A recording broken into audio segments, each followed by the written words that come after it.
It's Saturday, December the 27th, 2025, and thank you once again for tuning into one of my interviews. We are approaching the close of yet another crazy year, and I'm delighted to be joined by my good friend from the United States, Patriot Underground, to review this memorable year. It's always a great pleasure and honor to do a show with him because I think he is one of the most intelligent, respectful, and eloquent podcasters out there. He is gifted with a very unique way of analyzing events or situations, connecting the dots, and he is therefore a major contribution to the truther movement. I personally always enjoy his weekly shows, Mondays with Mike, which he hosts together with Mike King, and not to forget his coffee chats and awesome monologues. Today, we will be discussing the main events of 2025 and President Trump's major achievements. We will also be looking forward to 2026 and a possible scenario of events. And therefore, I have made a short summary of 2025, hopefully in chronological order. In January, of course, we had President Trump's inauguration, and Doge was established by Elon Musk, cutting unnecessary government spending, which, by the way, ceased to exist on November the 23rd.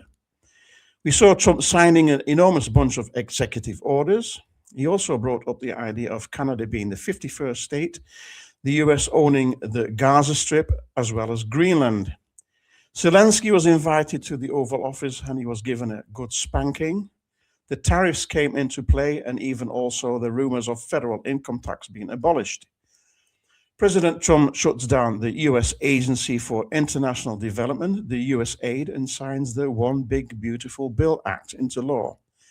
The National Guard was also deployed to Washington, D.C. We had the fake Charlie Kirk assassination caused a worldwide stir. President Trump addresses the United Nations with an epic speech. We also saw a government shutdown from the 1st of October to November 12th. And the Epstein Files Transparency Act was signed on the November the 19th. That was my birthday. The 28-point peace plan to end the war in Ukraine was presented. And the release of the movie Nuremberg, produced by James Vanderbilt and starring Colin Hanks, two very interesting names there, all referring to tribunals, of course, which Donald Trump is mentioning more and more often. We have the situation around Venezuela, exposing the drug cartels, money flows, and election fraud, and how Tina Peters, who was sentenced to jail for 9 years, ties into all of this. The Russian frozen assets and rising tension between Russia and the EU and the threat of World War III. We are clearly witnessing the controlled demolition of the NATO and the EU, the communist birthchild of Churchill, of course. And the countries that want out of this at this moment are Poland, Italy, Hungary, and Austria. And the latter three, they so happen to be the core of the old Habsburg Empire. And more countries are likely to follow suit. The Clintons had to testify in court. The first batches of Epstein files are released. At the moment, we are witnessing silver spiking like never before. Dan Bongino announces his resignation as deputy CEO of the FBI right after the release of the Epstein files, and apparently there is a way to unredact these files, and that will definitely create a massive amount of new, fresh add-ons and subsequently speed up things. I'm sure I've forgotten many key events because so much has happened over the past year, but there's still a bunch of items to dive into with my very special guest for tonight. So with no further ado, let me welcome my very good friend, Patriot Underground. Welcome, Patriot. How are you doing? How you doing, Maestro? Great to be here. And that was a fantastic overview. As a matter of fact, you had asked me to come up with an overview, and I said I was a little bit too busy with Christmas and all the family stuff I had going on. But that was a fantastic overview, quick shot of the year that almost is almost over, but the year that was 2025. Very, very happy to be here tonight, and always a pleasure to be on your platform. Well, I couldn't think of anybody better to overview 2025 because you've done such fantastic shows with Mike and with New Treason, and you've got a very clear view on and the trajectory, like you call it, the way things are unfolding and the events.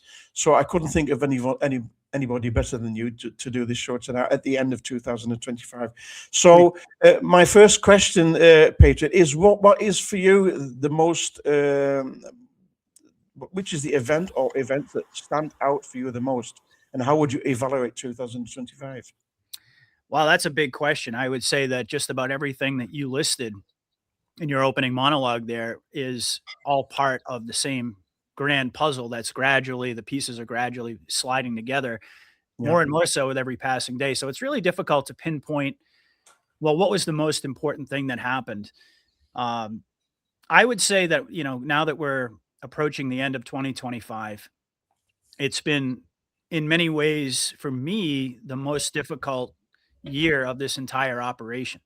And not because we didn't have an enormous amount of things to celebrate, but because of the passage of time. Indeed, there was for a lot of years prior to the beginning of Trump's third term, there was the expectation that was, uh, I would say, fairly well shared by just about everybody in the community that the exposure or the lion's share of the exposure operation was going to happen during the fake Biden years. And indeed, a lot of things did, as we know.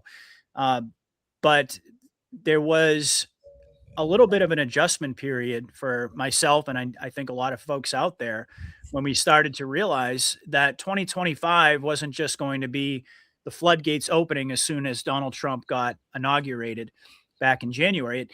It seemed at the time that that might be the case. As you recall, he came right out of the gate and he signed a record number of executive orders.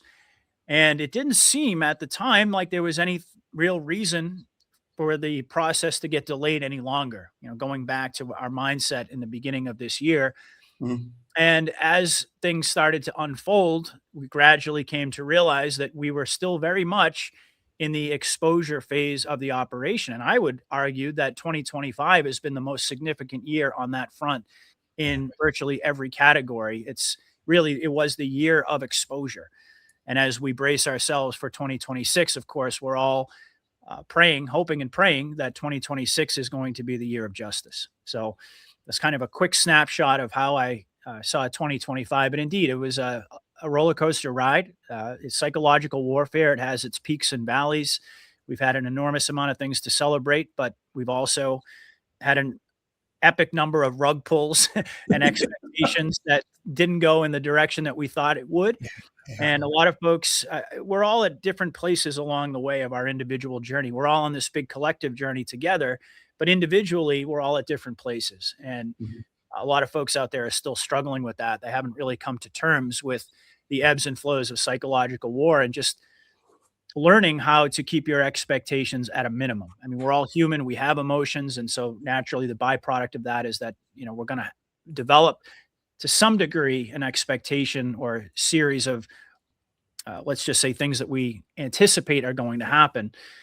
But we have to wear it loosely. And indeed, we have to learn to focus on the 40,000-foot view and take stock of all the victories that we've had.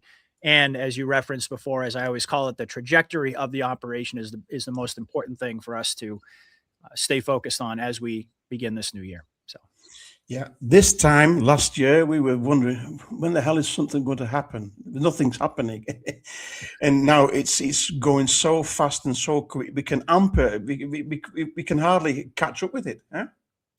Well, absolutely. I don't think anybody can say that nothing is happening. No. Folks might be able to say, well, we haven't seen the justice phase, we haven't seen the major arrests and those types of things. Okay, but indeed, there's a lot of groundwork, foundational work that needs to be laid, as we've talked about throughout the course of this year, in order to get us to that point. But we're very, very rapidly accelerating on just about every front. When you're talking about Epstein, when you're talking about the stolen election of 2020 now coming back into the spotlight, you recall a couple of weeks ago, Trump said that over the next couple of months, we're going to see all of the information come out about 2020. We have it all. And indeed, really in the wee hours of the morning on Christmas, he was just posting left and right videos about the stolen election. So that's coming very much into the spotlight now. We've got the Rico Grand conspiracy that's heating up with Obama, of course, being at the center of it all, going back to 2016 with Russiagate, which was the real genesis point of this attempted overthrow of the government. And I think that's what we're going to see. The White Hats are going to lay out this case for the American people, bring everybody up to speed on how this ultimate this grand conspiracy ultimately got started back in 2016, how the stolen election was an extension of that when Russiagate didn't actually do what they wanted it to. And then, of course, led us to the 4 years of fake Biden and ultimately to where we're at now. So that's going on. We've got the conversation about the filibuster not going away. Trump is putting that front and center. You mentioned silver. It's like $80 an ounce or something pretty darn close to it. And we just got the news, as a matter of fact, that China is going to be restricting their silver exports, is going to have a massive influence on the price, in my view. It's not a good thing from an industrial standpoint. It's a bad thing. But from a silver stacker investor perspective, for people looking for the price to continue to rise, that's a massive signal in the right direction. And of course, in the process, as we all know, when silver goes up, that ultimately exposes the fiat system. And so absolutely. Yeah. That's all of these things are good news. And I could go on, obviously, with more things that we'll probably get into throughout the course of the show. But point being is that this exposure operation that's been ongoing for 2025 has definitely been heating up in December. And I think the White Hats are giving us a pretty solid indication that we're going to get some major booms in the not too distant future. Yeah, this silver thing with China as well, it's all part of the plan. Eh? Oh, yeah, absolutely. Absolutely. Yeah.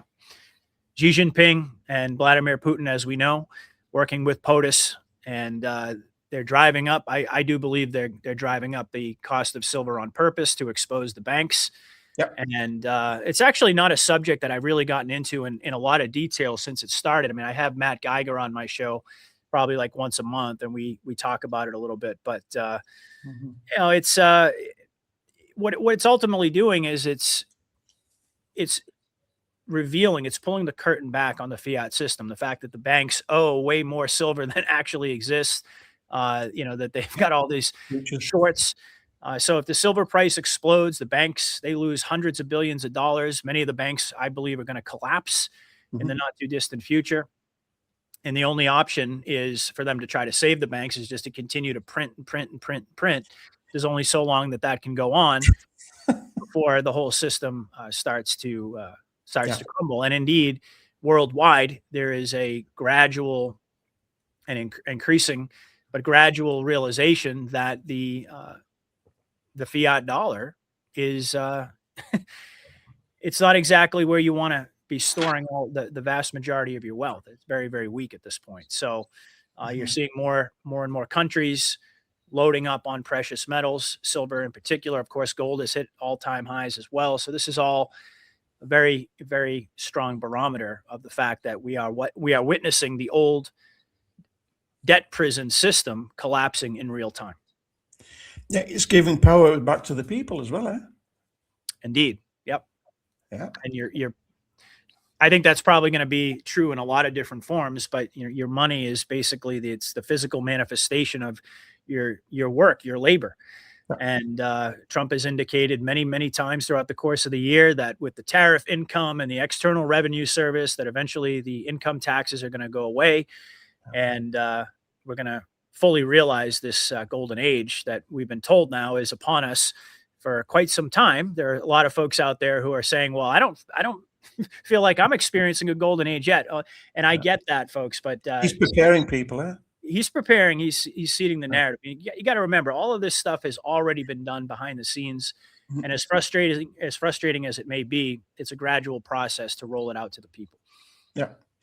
You mentioned that Christmas Day. I've got this clip of Trump. What you mentioned on Christmas Day is this one. By the number of photos of Bill Clinton in the Epstein files, and can you commit to their full? What? And were you surprised by the number of photos of Bill Clinton in the Epstein files? And can you commit to their full release by the end of the year? Some of the victims were protesting that too many of them were redacted. I know there are a lot of people that are angry about all of the pictures of other people, but I think it's terrible. Look, I like Bill Clinton. I've always gotten along with Bill Clinton. I've been nice to him. He's been nice to me. We've always gotten along. Respect him. I hate to see photos come out of him, but this is what the Democrats, mostly Democrats, and a couple of bad Republicans are asking for. So They give me their photos of me too. Everybody was friendly with this guy, either friendly or not friendly, but they, you know, he was around. He was all over Palm Beach and other places. The head of Harvard was his best friend, Larry Summers, and Bill Clinton was a friend of his. But everybody was. I actually threw him out of Mar-a-Lago, and as a person that was in Mar-a-Lago, I threw him out. Mar-a-Lago this is Mar-a-Lago. It's the hottest place I think it's the hottest place in the world, but it's the hottest place in Florida. And everybody would come here. He'd come here. We actually threw him out. But no, I don't like the pictures of Bill Clinton being shown. I don't like the pictures of other people being shown. I think it's a terrible thing.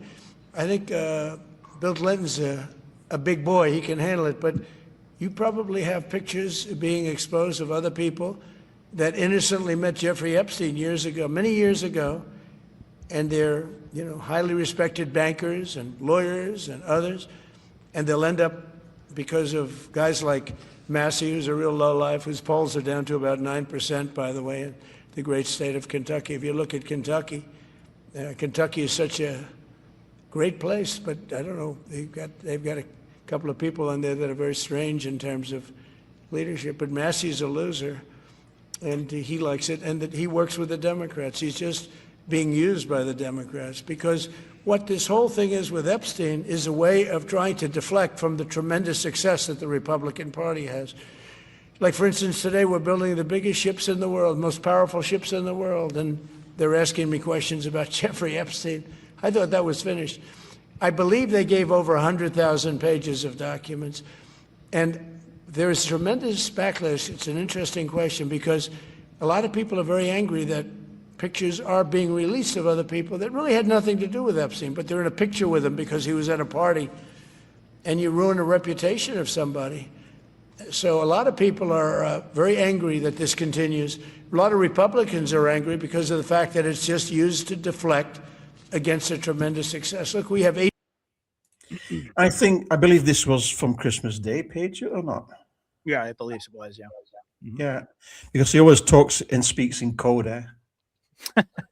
Yeah, I mean, it's funny for anons when you listen to Trump speak. Once you have the basic framework understood, and you've internalized the way that fifth generation war is fought, and it makes interpreting Trump and his words and his actions a lot easier.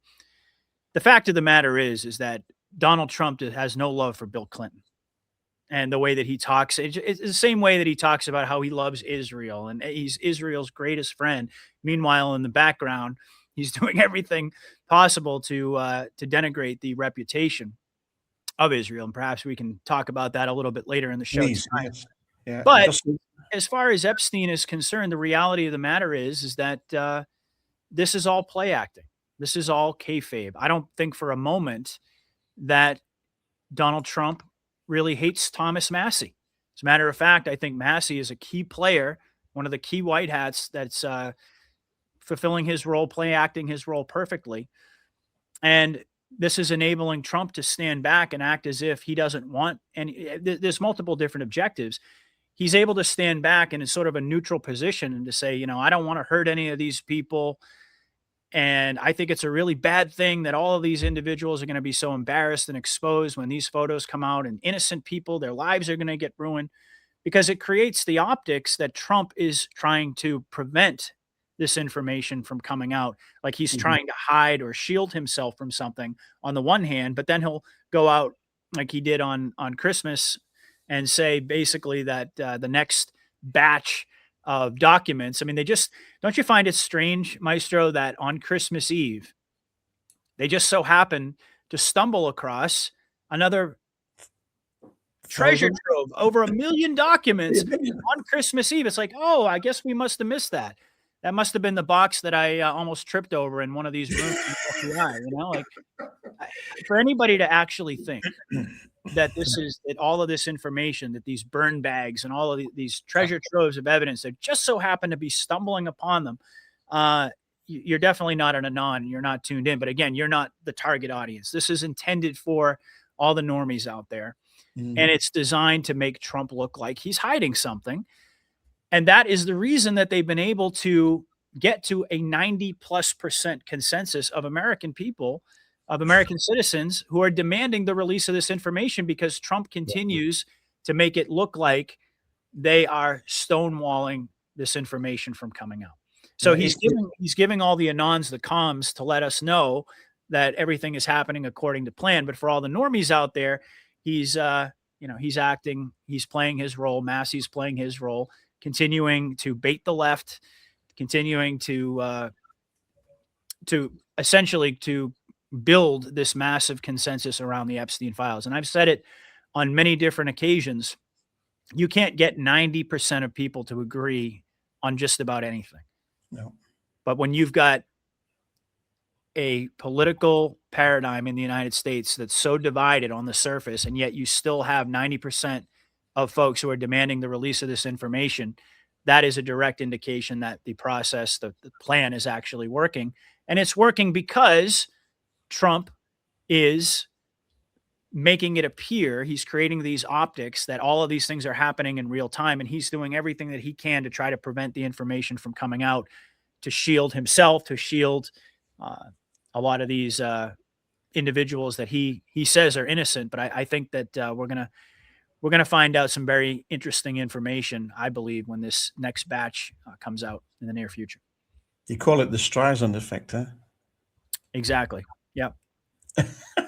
And he also has a lot of people that say what he can't say, huh?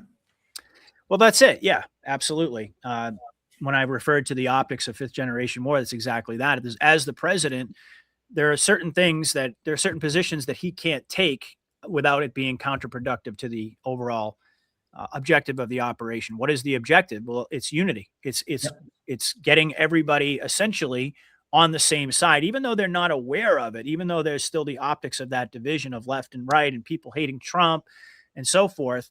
The whole idea is to get the public to agree on core principles. And I've made the case over and over with Epstein, with the judicial tyranny that we've seen, the poll numbers across the board. I mean, the confidence in the judicial system, the confidence in Congress, the credibility of the mainstream media, all of the different aspects of how we've been lied to and we've been gaslit, and the government has essentially insulated itself, are recognized on both sides of the aisle. There's still the optics of division, but those are really just, you can scratch the veneer of that. And beneath that, you see more and more that people are aligned in the areas that they're supposed to be. And that, again, is an indication that the psychological operations that we've been subjected to now for years are actually working. Yeah. And it's just a matter of exposing more and more information. And the more that comes out, the more that unity is going to build. And eventually, as we know, as Q told us, the Democratic Party will cease to exist. And Trump made that very clear when this next batch of documents comes out and these pictures and all of this evidence. It could be the last Christmas for all of these Democrats. He actually said something like that. I think be your last Merry Christmas or something. Yeah, indeed. I think in due time, this two-party system will cease to exist. It has to. It has to, because it's a false paradigm. Yeah. It's the whole dynamic behind the New World Order, behind the cabal, was divide and conquer. And so that was the initial division. Okay. So let's divide the people, liberals and conservatives. Yeah. And essentially it's just two wings of the same bird. I mean, not to suggest that we all have the same political ideology, but most of that division is driven by the political parties themselves. Mm-hmm. But when you look at it, I mean, you just take the Charlie Kirk event. We'll call it an event. In the aftermath of that, there were a number of different polls that were done. Mm-hmm.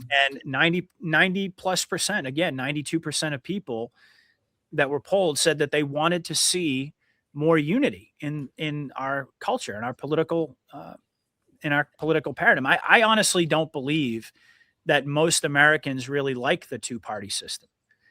There are some people on the, in both camps that are very well entrenched, as we know, but the vast majority of people out there, they just want government to work the way that it's intended. They want to be able to live their lives. They want the power to be given back to them. They want to be able to keep more of their money. They want to be able to have a say over how they raise their kids. They don't want the state encroaching upon them.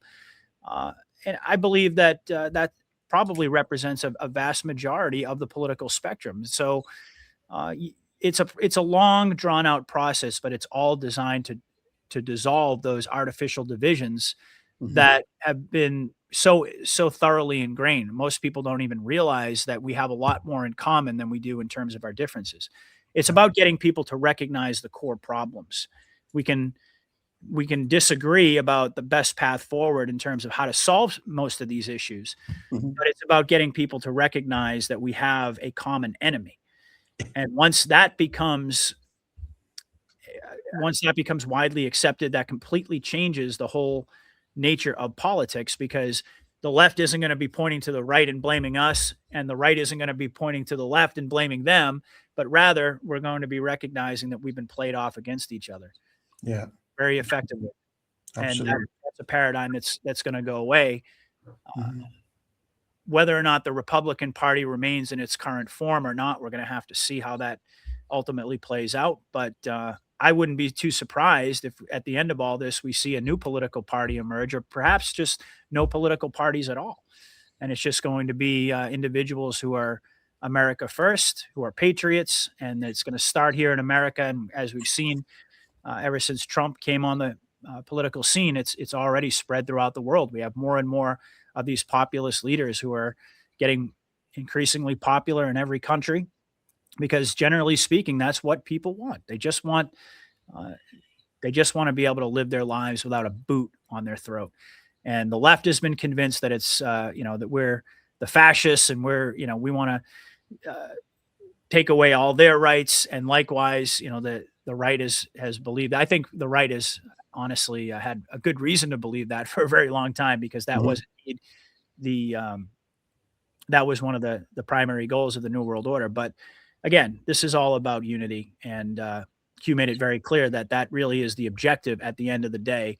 And it's not about political parties. We're always going to have our differences, but it's the parties themselves that keep that sense of division, that perpetual division where people are going at each other's throats and not even having constructive dialogue. That's what keeps us in this quagmire. And most folks want that to go away.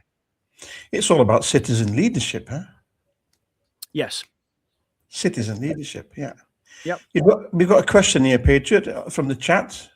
Are we watching different Trumps? Did they have a deep state Trump? That is the one that folks would see doing these acts in the Epstein files. Hard to know how this will play out. Oh, Joe and Scott, huh? I don't know. I don't know if it's the real Joe and Scott. So do I think that there are two different Trumps? Yeah, I think there probably are multiple different ones. Yeah. But I don't think that there's a quote unquote deep state Trump that is being controlled by the enemy. I think we're well beyond that.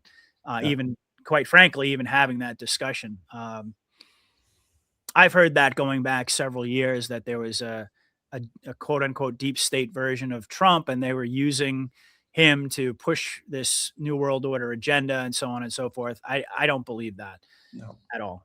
I personally, I think that the only individuals left in the cabal are the low-level minions at this point. And all the top dogs have been taken out. The people that would be puppeteering, let's just say there were a fake Trump that they were controlling, we're long past the point of them having that kind of power to be able to to gaslight the people and into thinking that this was the real Trump, but it's actually theirs. They're all gone at this stage. Yeah. I don't think the black hat Trump would get so much exposure as well, eh? Right. Oh, I guess what this really comes down to, big picture here, is do you really think that the deep state is still in power? Yeah. Sure, at a low level, they still have their minions running around. That's kind of what I was suggesting. But in order for there to be a different version of Trump that's being presented as the president, think about that logically, what that would mean. That would mean that the deep state cabal was still in control behind the scenes, and they were putting this fake character out there in order to enact their agenda. Now, I'm completely opposed to that. I think it's just the opposite, that the deep state cabal has been out of business now for a very long time. Now, we might be seeing, when you asked, or when Joe and Scott asked, are there multiple different Trumps? Sure. We might be seeing another, like a body double, of Trump or an actor in a mask in a lot of the public appearances that he makes, because the real Donald Trump is actually insulated in a hidden location or something along those lines. That could be, that certainly could be the case in certain situations. But I think we're well beyond the point where the deep state would wield that kind of power to be able to put a fake Trump out there, because that would mean that they were still in control of the media. That would mean that they were still pulling all the strings behind the scenes. And obviously they're not, because we're seeing all of this exposure that we just spoke of happen. If they were in control, none of these things would be coming out. Yeah, absolutely. I just mentioned in my announcement that there's a way to unredact these Epstein files. I'll just watch this clip. It's this one. Look at this pesky redaction. Let's just get rid of that. That is insane. This is what happens when you fire government. Do you think this is fake or this is real? What's your opinion? Oh no, it's real. I've seen a lot of different videos. Yeah, where and I think this is all part of the script. Quite honestly. Yeah. Mark Atwood did a great video on that. Yeah, that's right. Yeah, where he talked about how they just turned the entire world into Anons. People realize, oh my gosh, all they had to do is copy and paste it, and they can unredact it themselves. And I posted a comment clip to that saying it's almost as if it was scripted that way. Yeah. And what does Q say? The choice to know will be yours, eh? Exactly. So you've got a lot of people now starting to, download these files, and it's going to go wild. I think it's going to snowball this. We haven't seen anything yet. No, that's the other thing that folks need to remember. I mean, yes, we got a couple of new, a couple of new nuggets come out with the last batch, and that's sort of what we anticipated. We may get a little bit more information, but we haven't even begun to scratch the tip of the iceberg when it comes to Epstein. We're talking about, I mean, and it's not just Epstein Island, it's the Zorro Ranch. It's all of these different islands down in the Caribbean, but also his Zorro Ranch, where they were doing all sorts of genetic testing, and chimeras. Yeah, exactly. And adrenochrome harvesting and satanic ritual abuse and all of the things that the general public at this point still hasn't even been introduced to all that stuff. And you know what it is, Patriot? It's not just America, it's worldwide, this, huh? It's all over the place. It's Asia, it's Europe, it's yeah. It's Ukraine. It's and that's why when we talk about the cabal structure, the top down structure, right at the top of that are the Zionists and their co-collaborators, who I believe were all taken out of business. And the bloodline families, all of these individuals were taken out in the very early days of Trump's first administration. You might even argue that before Q even started posting. Sorry, go ahead. Wasn't that the year before Q started in the Christmas time, so around there, Christmas? Yes. Yeah. And there were a lot of covert special operations going on in order to take down the Rothschilds, in order to take down the other bloodline families, the black nobility, the Zionist leadership in Israel. That was their first order of business. And that's why I said before about the whole fake Trump thing. I mean, you would have to, in order for that to be the case, these individuals would still have to be in power. Yeah. And the reality is that we're only being given the illusion that power structure still exists, so that the public rollout can actually happen and people can believe, all the normies will believe that it's happening in real time. But indeed, we're watching a scripted movie, as I'm sure everybody in your audience is well aware. And I know my audience, they hear me say that, and Mike say that all the time. Well, you still got a lot of people that are doubting, and as long as as it proceeds, people are jumping off the wagon, and blackpilling everybody else. And then my remark is, these people haven't studied the Q drops enough. Well, that, and they also don't really trust faith. Yes, I would say that there's probably, and by the way, we all go through periods of this where we take our eye off the big picture and we focus on self, because all of us want this to be over. And the reality of the matter is, I'm not going to sit here and blow smoke and try to tell everyone that, that, oh, it's just been this nice, easy cakewalk of a process. The fact is, it's been very difficult. And indeed, there are a lot of people out there who are struggling financially. There are a lot of people who are desperately hoping for these and praying for these new health modalities to come out, whether it's med beds or whether it's, I mean, Q told us basically in rhetorical form that cures already exist. So indeed, and that's to say nothing, by the way, of what you and I were talking about before we went live, is just that sense of alienation and that sense of isolation that continues to be very much a reality in our life. So it's like we're all suffering. And because of that, there's a tendency sometimes to take your mind in and your focus off of the 40,000 foot view, off of the trajectory of the operation, and focus on yourself and get sucked into the optics of the movie. And that's why Q told all of us that you got to be very careful who you follow, because there are a lot of individuals out there that are going to feed into that. And they're going to tell you, oh, nothing's happening. Oh, look at all of these bad things that are going on. But they don't understand. Some of these individuals may understand and they may be very conscious of what they're doing. But the ones who aren't, they don't understand the nature of fifth generation war, the way that this battle has to be fought. It has to be done this way so that people will come to what appears to them to be a gradual, organic awakening process where you win the hearts and minds of the people. That's the only way that on the other side of this storm, that society is going to continue to function, first of all, and not just unravel at the seams, but also moving forward, that we're going to be able to build upon this new foundation.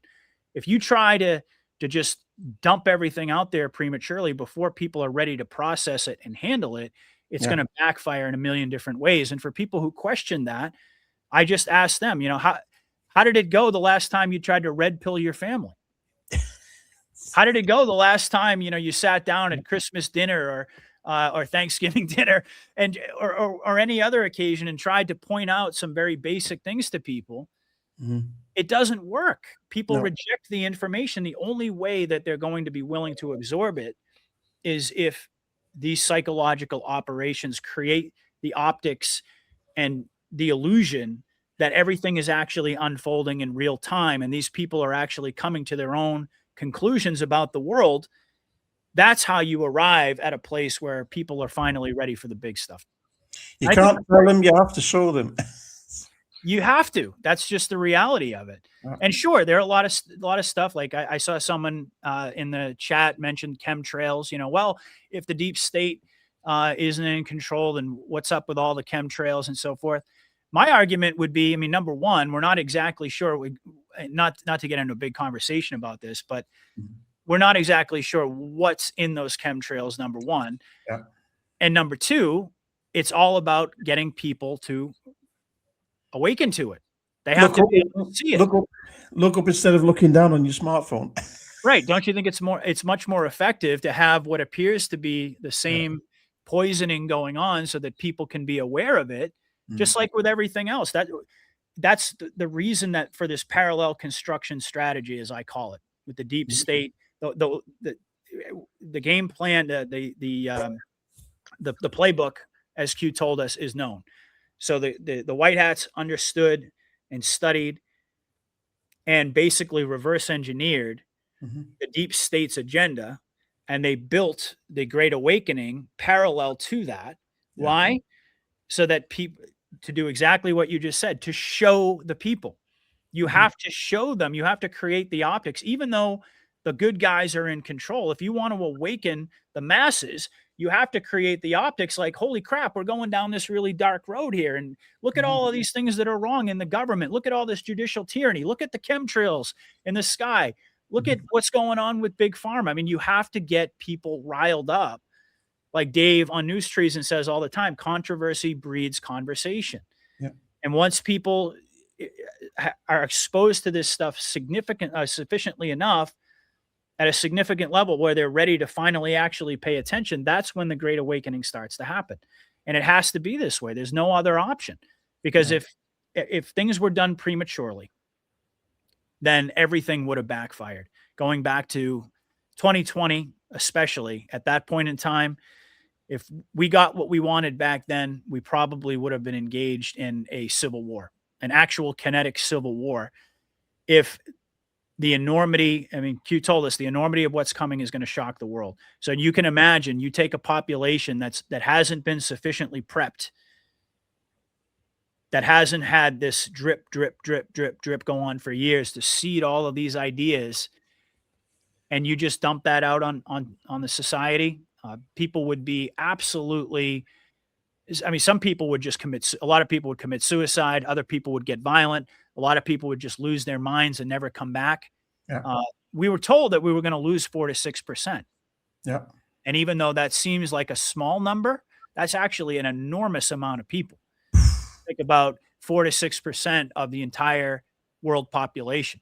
Yeah. I mean, you may have been referring to the U.S. specifically, but we know that this is a worldwide operation.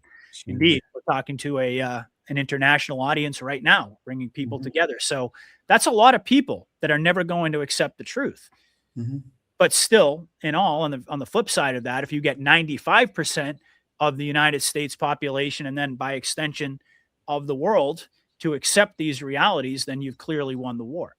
But it has to be done through this fifth generational lens. So the people that are going back to your question, I know this is a long-winded response, kind of my specialty, but why are people getting black-pilled? Why are people losing hope? Well, I would say it's a combination of things, really. People are exhausted, and that's completely understandable. The fatigue is real. There are a lot of influencers out there who are not doing anybody any favors, constantly focusing on the negative, as opposed to what I try to do and what you try to do and people in our general orbit try to do, which is to focus on everything positive that's actually happening to get people to see through the optics. But the fact is, Maestro, it's a choice. Each of us has a choice. We can decide whether or not we're going to trust the plan, and whether or not we trust the U.S. military and we trust our president, whether we recognize that we'd probably all be dead by now, or we'd be in extermination camps if it weren't for this operation. You can choose to focus on that, or you can try to go down that other road and think that you've been duped by this whole process, even though all of the evidence in my mind seems to suggest the exact opposite. The fact is, everything that you listed at the top of the episode tonight, not a single one of those things ever would have transpired if the deep state were actually still in control. Donald Trump, from the beginning, he's been anathema to them. He's like the antithesis of the deep state agenda. And not to mention the fact, and I'll end with this so you can pop back in here. I've said it many times, and just for the sake of your audience, I'll say it again. They had us in 2016 exactly where they wanted us. Okay. Practically nobody was awake back then compared to where we are now. So explain it. No one's ever been able to effectively explain this. I've issued this challenge many times. Explain to me why the deep state, if they had us exactly where they wanted, they had us over a barrel, all they had to do was get Hillary Clinton in there to finish the job that Obama started. Why then would they take this massive 16-year detour in their plan and in the process create an entire army worldwide of anons, of awakened individuals? Why would they air all their dirty laundry, expose all of their secrets? Why would all of this conversation about Israel and Epstein and the Grand Greco conspiracy going back to 2016, the stolen election? Why? I mean, this is literally all we're hearing about right now. And there are people out there who still want a black pill. Who do you think is in control if those are the narratives that are filling up social media? You really think that it's the deep state?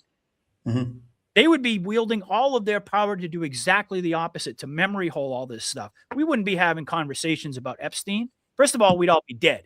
Okay. But even if we weren't dead, we'd be censored. We wouldn't be having these conversations about Israel, about Epstein, about the stolen election, about taking down the cartels, on and on and on and on. And of course, with the financial system as well, I think you could probably make a pretty solid case that if the private central banks were still in control, we wouldn't be seeing silver skyrocketing either. It's unbelievable. So just sit back, folks. It's like you have to sit back and you have to just take stock of all of these things and remember, ask yourself the question: who benefits from all of these things happening? I get it. People are frustrated. People are angry. They want resolution. They want relief. All of that stuff is going to come, but we are at war. Yeah. And we are in the final phases of that war, engaged in the most difficult aspect of it of all, which is awakening a public that has been brainwashed for generations. The kinetic stuff was relatively easy in comparison. And that's why 2025 was such a difficult year in a lot of ways, going through these ebbs and flows of fifth generation war where, you know, the exposure happens and we think, okay, the exposure happens. Now arrest someone. Right. But it doesn't work that way. No. There have to be the rug pulls. There have to be the delays. You know, it's like the metaphor of the chef in the kitchen, cooking the meal, putting stuff on the front burner, back burner, etc. That's the reason it's playing out this way. You have to make people. Go ahead. No, go ahead. You have to make people eager as well, eh? Yeah, eager is one way to say it. I would say another way to say it is angry. Yeah. They want people to be angry. And that's why General Flynn, who's at the center of this operation, virtually everything that General Flynn posts, from, I guess, from an optical standpoint, it looks like he's being critical of Trump. It looks like he's being critical of Pam Bondi and Kash Patel, saying, how come we can't have any, how come nobody's been arrested yet? We need action. We need, and it's like, you read that from a normie perspective, and it looks as if this guy is just basically, he's mirroring what is the general sentiment that the White Hats have created, which is, we want justice. We want transparency. Nothing is happening. That's what they want the normies to believe.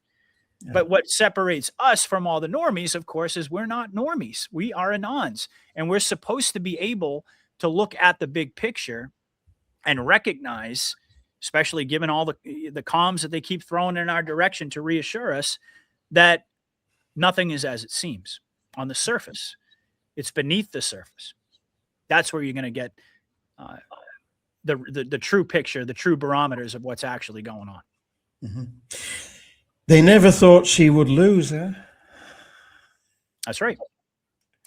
They never thought she would lose, because if she, and again, why, if you want to go with this idea that we've all been duped and that Trump is actually a bad guy and he's really just a deep state plant to get us to all basically lay down while the New World Order gets rolled out, which I think is absolutely ridiculous. But if you wanted to go with that idea, again, answer that question. Why wouldn't they just have Hillary win? Because that would mean that Trump was just as bad as the rest of them. Why wouldn't you just have Hillary Clinton come in and finish out your agenda? You know, they hit us with the pandemics, the real pandemics, hit us with World War III, the lockdowns, the 5 years lockdowns, all of that stuff. None of that happened because Donald Trump and the White Hats came along.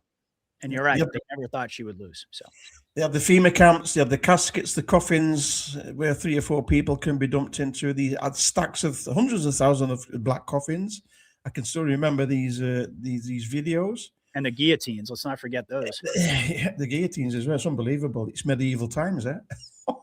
That's what they had planned for us. And that's why I get so passionate when I have this conversation, not because I don't understand people's frustration. Mm-hmm. And you've been following me for a long time. You know, I don't shy away from it. Like, if I'm going through a period where I'm questioning things or I'm unhappy about the way certain things are happening, I've been very transparent about that. And I've shared those feelings with my audience. I understand it. But what's always the most important factor is that I have to bring myself back to the beginning and remind myself of not only why it had to be this way, but where we would be right now if it weren't for the United States military, if it weren't for the White Hats, if it weren't for Donald Trump coming forward to be the front man of this military operation, we'd all be dead. That's a fact. Absolutely. I think this military is worldwide as well. It's not just America. It's an international. Oh, it's a worldwide coalition. Absolutely. Yep. Yeah. So. Yep. Yeah. I mean, when I say the U.S., I mean, obviously it's centered in the United States. And, you know, Q asked that question rhetorically many times. Do you trust the U.S. military? But indeed, it is a worldwide, it's a worldwide alliance. There's no question about it. Mm-hmm. And all of the optics that we're seeing in other countries, Israel's a great example. We're still seeing the Likud government with Netanyahu and all that.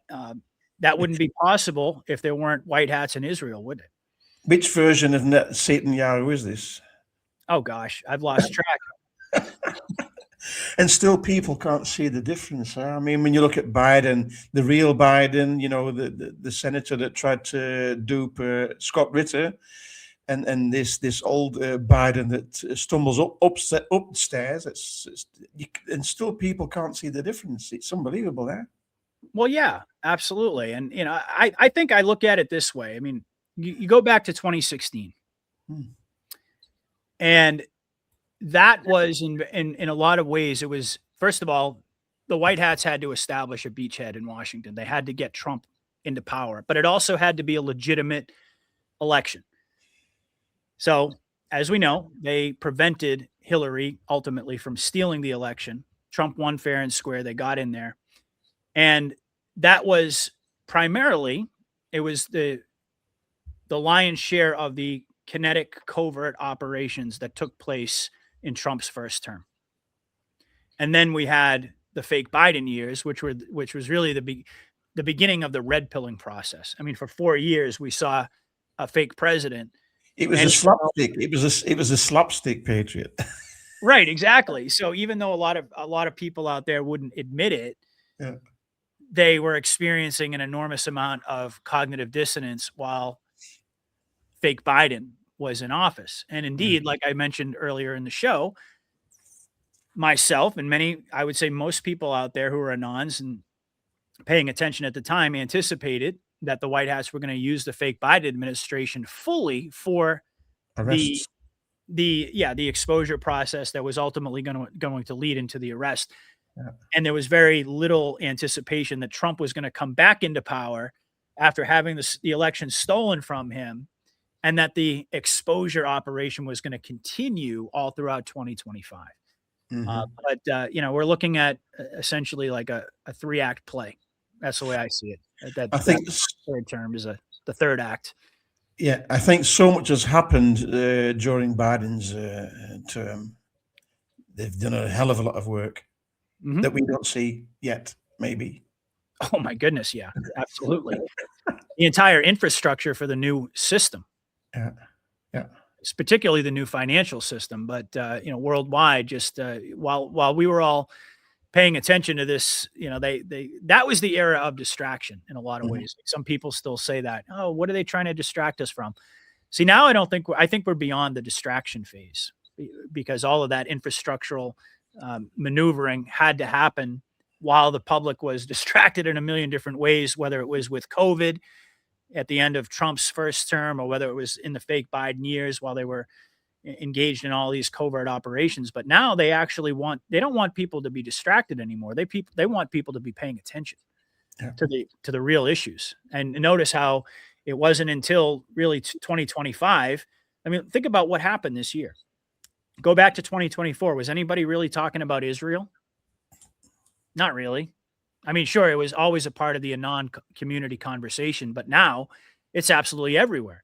You got people like Marjorie Taylor Greene and Tucker Carlson, and, you know, on the left, you've got the Young Turks and John Oliver and all of these other, you know, on both sides. It's like this pincer attack maneuver, narrative maneuver to put Israel in the spotlight that happened in 2025. The same thing happened with Epstein.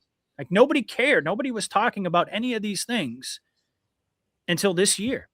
And these are the most important issues, because ultimately what they're doing is they're exposing the head of the snake, the Zionist head of the snake. Not just, and again, this is not a condemnation of Jews. All right, it never has been and it never will be. This is a condemnation of evil. This is a satanic, for those people who may not be aware, this is a satanic cult, a Khazarian mafia cult that had hijacked the Jewish religion going all the way back to the 10th or 11th century in Russia. And there's a whole story there. I'm not going to get into it, but the reality is it's not about saying, oh, all the Jews are bad, we just got to get rid of all the Jews. No, that's not the point. The point is that this is the Khazarian mafia that's been masquerading as Jews for centuries. And what we've seen happen, particularly in 2025, is all of their shields are being dismantled. The anti-Semitism stuff doesn't work anymore. The racism stuff doesn't work anymore. The labels in general don't work anymore. People just don't care. They want to have a substantive conversation about who's actually controlling our government. And this whole fake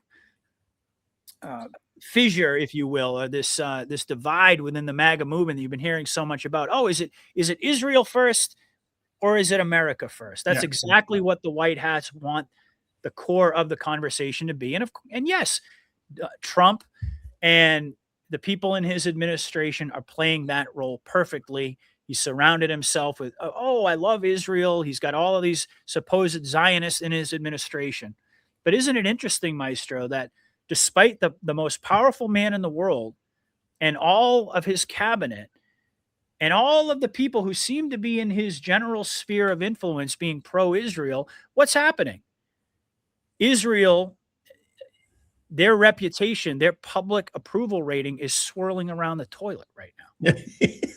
So that just goes to show you what the real agenda is. So on the surface, yes, people are like, oh my God, Trump is really Jewish. Oh, he's actually a Zionist. Oh, we're all getting played. Meanwhile, everyone is talking about Israel. And I mean, you could go back, of course, to 10/7 when this whole process really kicked off. But it wasn't until 2025 that it really ramped up. So you have all of these individuals supposedly that Trump is in bed with the Zionists and, believing all of these things about how he's really an Israel first president, how he's destroying MAGA and all this stuff. And there's this big fracture. It's all an illusion. That's what I keep trying to convey to people is that Trump and Mike King explains this, I think, better than anybody. Somebody just put there in the comment section, keep your enemies close, right? Yeah, I guess so, but I think the enemy's already been eliminated. That's the only thing I would say on that front. But, Trump, he acts all like, he's kissing Israel and he's just, he's embracing them. I'm Israel's best friend and so forth. And meanwhile, behind the scenes, they're doing everything they can to manufacture this negative viewpoint on Israel from a vast majority of the population. I mean, more and more people are now paying attention and saying, wow, why does Israel have so much influence in our government? Who is our president really serving and so forth? And I know it can get confusing for folks because you think, okay, well, eventually there's going to have to be a pivot. Eventually there's going to have to be some sort of an aha moment where Trump and his administration go, oh, we can't be associated with this anymore. And I think that's very rapidly approaching. I continue to believe that it's going to be 10/7, the truth about 10/7 coming out. That's going to be a hop, skip, and a jump to 9/11 truth. We're already seeing the USS Liberty get mentioned. Tucker Carlson mentioned that at America Fest. So the Overton window, AIPAC is basically been neutered behind the scenes. It's just the illusion of AIPAC. All of these things are in the control of the Q operation at this point. So I'll leave it. Even JFK tried to get rid of the AZC, the American Zionist Council of American Zionist Conference or Committee, something like it. This was before AIPAC was there, but even then he said this has to be recommended as a foreign entity. Yeah, he wanted them to register as foreign agents. Absolutely, yeah. I mean, gosh, JFK is such a big conversation, but to put it simply, yes, he wanted to shatter the CIA into a million pieces. Yes, he was moving to take us away from put us back on the precious metal system. Yep. Yes, he was doing everything that he could to try to dissolve this fiat debt model, and all of that is true. But ultimately, I believe that it was his opposition to Israel acquiring a nuclear weapon that directly led to his assassination. In other words, there were no shortage of reasons that they wanted to get rid of JFK. Okay, the same reasons that they wanted to get rid of Trump, because they recognized that he was an existential threat. But it was ultimately the opposition to Israel acquiring a nuclear weapon and lying to JFK about their operations at Dimona. He was trying to get them to register, to get AIPAC to register as a foreign lobby, on and on and on. So that's when the real modern iteration of the Q operation began back in the 60s. Goes back all the way to the Civil War era. But it does. I mean, even David Ben Gurion, the Israeli prime minister, he abdicated, I think, 2 days after the JFK assassination. So his tasks were fulfilled. Yeah, he did his job. I mean, it's terrible. I mean, yeah. I mean, just to go into the chemtrails, well, she mentioned chemtrails a while back, Patriot. Yeah. What I see, sometimes there's days you have beautiful weather, beautiful blue skies, and all of a sudden you see all these stripes, and it's like crisscross all over the place. Like this morning, it was terrible. And then it goes all milky, and then the sun comes out, and sometimes they just disappear. And you have this days going on, and then it's 3 days nothing, 4 days nothing. And could it be a way, like you said, to get people, instead of looking down at the smartphone, look up, for one? And could it be that if it was the deep state that was still doing this, they would do this 24/7, or not? I don't think that the deep state is engaged in doing chemtrails at this point in time. No. And let's put it this way: if there are certain operations going on, I believe that it's all being done by the White Hats in order to get people to actually to gain awareness of this operation, because this was a big part of their arsenal, if you will, of depopulation. And of course, we've been gaslit for decades now that these are actually just condensation trails. There's nothing to see here, et cetera, et cetera. But if you're going through the process of the Great Awakening, you have to continue to, at least to some degree, you have to keep those threats viable, because you have to get people to awaken to them. Yeah, in other words, like you can't eliminate the threat completely and expect that people are actually going to wake up to it. And it's the same thing ultimately with the vaccines. I mean, just to a certain degree, there had to be a viable threat there in order for people to see the end result of what the enemy was doing. Look, you can't have it both ways. If you're at war one way or another, there is going to be a threat. There is going to be people who don't awaken to the threat, who do end up dying as the result. So these are the war casualties, eh? What's that? These are the war casualties. It's a war, eh? It is a war. And that's the thing, is that some people have this unrealistic expectation where they think that, well, if the White Hats are in control, that they should basically just, that they should eliminate any and all of these threats. Okay, but you want the real goal isn't so much to just eliminate the threats, it's to get the general population to awaken to them and be aware, so that this doesn't happen again. And so the only way to effectively do that is to keep it in a, I would say, like a controlled situation, so that the threat still exists, whether it be with the vaccine, or whether it be with the chemtrails, or whether it be with just in general big pharma medications or big food. I mean, obviously, over the past year, especially with RFK, we've seen massive strides in the right direction, and people are just like, well, we want it all done now. And it's like, okay, we all want that, but you're forgetting, this is the same point I made a little bit earlier, but it's worth repeating here and underscoring. You're forgetting what the operation is really designed to do. It's not just about removing the threat. It's about getting people to awaken and to activate, to get people to the precipice where they finally are willing to get involved in the process and willing to pay attention, so that this doesn't happen again. And you can't do that in a situation where everybody feels like there's no threats.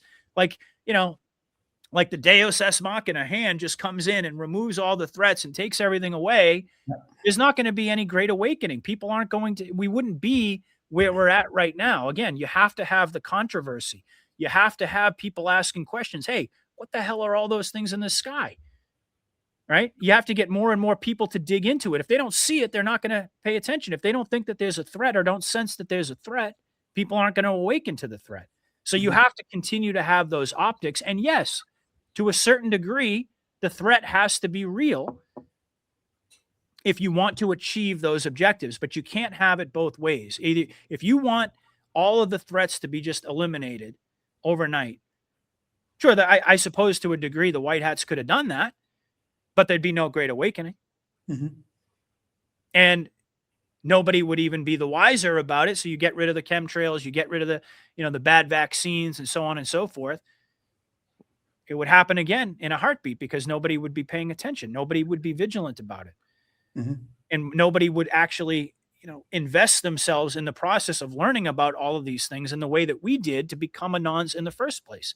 The whole point is to create a whole, like Mark Atwood said, like a whole society worth of Anon, consisting of Anons, people who get it, people who are paying attention and asking questions. The only way to do that, Mhm. the only way to do that is to keep those threats viable. And we can debate all day long about, well, do we really know what's inside of those chemtrails that we're seeing in the sky?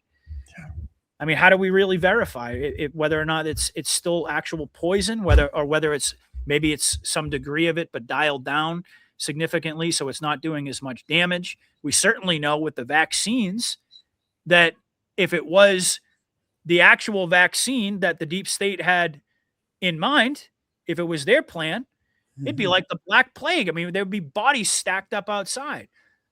We didn't get that. We got people who had, ended up with cardiac arrest. We've had people with myocarditis. We've had a lot of these other things. So I Cancers. guess to a degree that had to be a part of the way that this operation played out. Otherwise, people wouldn't get it, and people Mhm. wouldn't be asking the important questions. And the other thing we have to remember, I'll just add this one other thing: we were given an option. We were given a choice. All right, nobody had a gun to their head. I mean, sure, in certain countries and in certain situations, depending upon your employment and all of these things, certain individuals had much more pressure applied to them. But the reality of the matter is that we were not forcibly vaccinated. We were not shipped off into essentially concentration camps, which are extermination camps. Yeah. None of these things happen. And we were also told, for those of us who had eyes to see and ears to hear at the time, we were told, we were warned about these vaccines, how dangerous they were.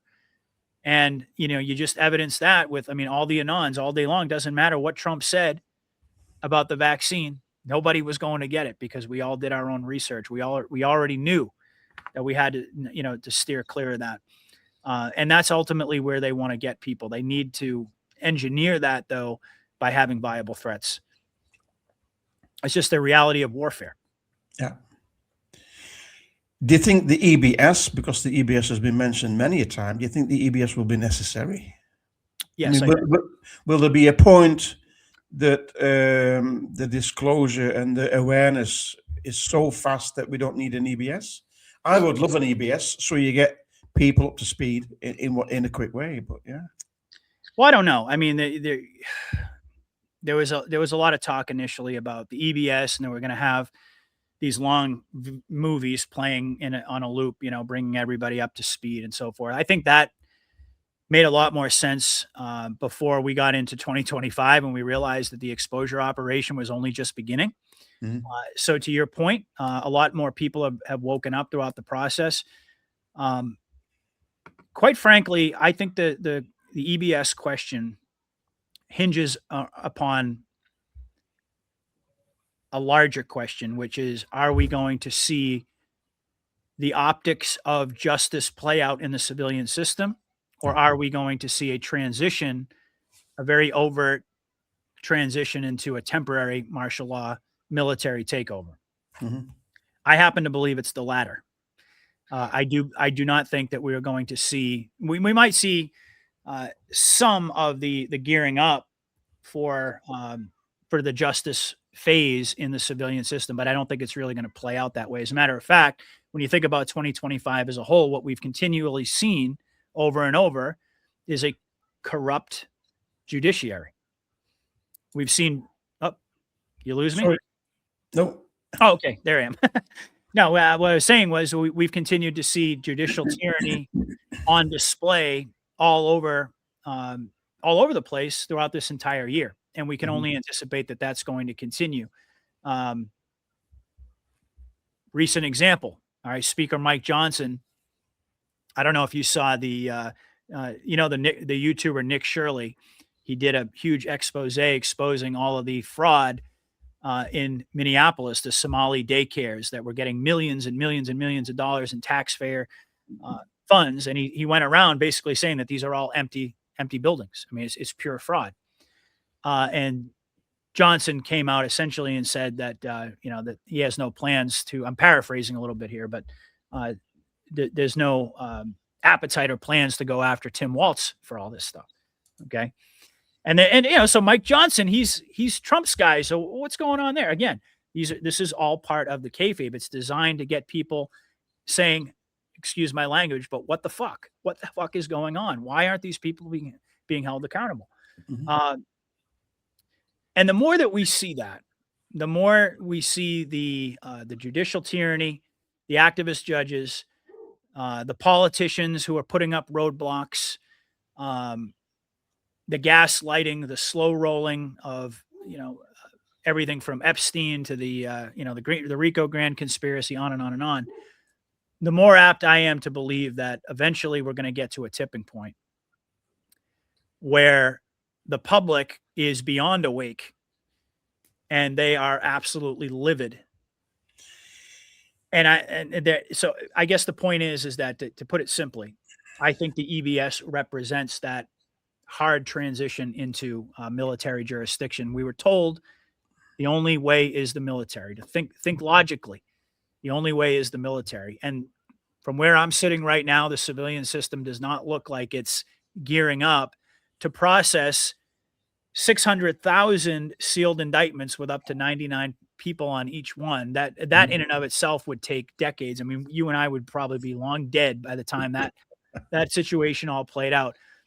So I think military jurisdiction. I absolutely believe that what Q told us in Drop 34 is spot on accurate, that eventually we are going to get that tweet from the president. My fellow Americans, the storm is upon us. How we're going to get there, what the timeline is going to be, what the events that are going to lead, that's anybody's guess. Mm-hmm. But I do believe that the emergency broadcast is going to play a key role in the transition into military jurisdiction. So I've never wavered on that, honestly. No, and I think the EBS will only be deployed when people can digest what's going to be told.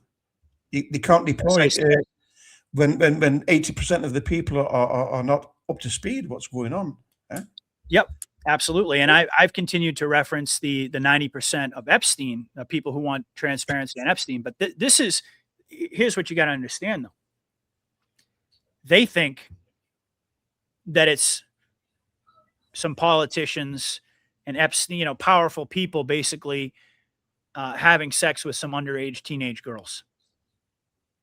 Okay, that's what most of the general population thinks is going on with Epstein. It's far worse than that. Oh my God, are you kidding me? It's like, I mean, that's as horrible as that is. By the way, I'm not condoning having, obviously, I'm not condoning the idea of having sex with underage teenagers. Okay, but in comparison to what is actually going on, or what actually did go on, that's just, like I said before, that's the tip of the iceberg. And quite frankly, most of the individuals out there in normie land, they have no idea. I mean, we're talking about the adrenochrome harvesting, the satanic ritual abuse. We're talking about infants, toddlers and infants, not only being raped, but being systematically tortured and killed, their organs harvested. And it just gets darker and darker and darker, as you know, and I'm sure your audience knows. The point I'm making is that the people who are demanding the Epstein files have no idea what they're even demanding. They have no idea what they're even asking for. So that's also something we got to keep in mind. The most of them are after Trump, eh? Exactly. They're going to be in for a very, very bad awakening. I mean, we're thinking in terms of frazzle drip. Huh? Yeah, absolutely. Frazzle drip is an example that we've all heard about. But it's a level of depravity that even us, the initiated, the Anons, have a difficult time wrapping our brain around it, even after all these years of exposing ourselves to these truths. The general public thinks, particularly on the left, they're using Trump as the bait, like we already went over. They think that they're going to see, oh, look, Trump was getting it on with these underage girls, and he was at that island and so forth. And they were going to use that as a way of bringing him down. But this is going to open up, I mean, proverbial Pandora's box. I mean, we're talking about opening up the gates of hell. We still remember the public to that. And that's ultimately what we're building up to. Yeah, we still remember this clip, Patriot. Specifically did not look at the BlackBerry backups, and they didn't look at a fraction of the emails on Anthony Weiner's laptop. So one of the things, if I were the president, I'd do is demand the Anthony Weiner laptop and get it to the most trusted person in the military to take apart everything on it and then start using it. There's a lot that can be prosecuted, I have no doubt, on that laptop. In fact, I heard that the New York police officers who saw some of it, even though they're hardened investigators, literally had to go throw up. It's bad. I'm assured that's it. Cash asked the same questions. Assured there's no more. I found out, this week that a source told me New York, SDNY, they're sitting on thousands of pages of documents regarding Epstein. Thousands. And of course, you've seen the very strong letter. We will get everything. We will have it in our possession. We will redact it, of course, to protect grand jury information and confidential witnesses. But the American people have a right to know. And Donald Trump is the most transparent president in our nation's history. So not only will America get the full Epstein files, they will get JFK, they will get Martin Luther King. And it reminds me straight away, Patriot, of the shooting at Bondi Beach in Sydney. So we see Pam Bondi here, and we see Sidney Powell. Is that a I mean, we all know this shooting at the Bondi Beach was one big hoax. It wasn't a shooting like the Charlie Kirk shooting wasn't a shooting. It was a stage play. Oh, yeah. But are we seeing Sidney Powell returning to the righteous place where she should be? I hope so.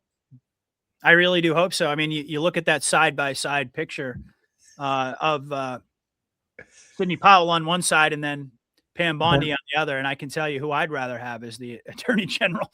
I'll be honest with you, going back to the beginning of January when Trump picked out initially, it was Matt Gaetz, and I was super excited about Matt Gaetz. And that obviously didn't pan out. That was kind of a misdirection there.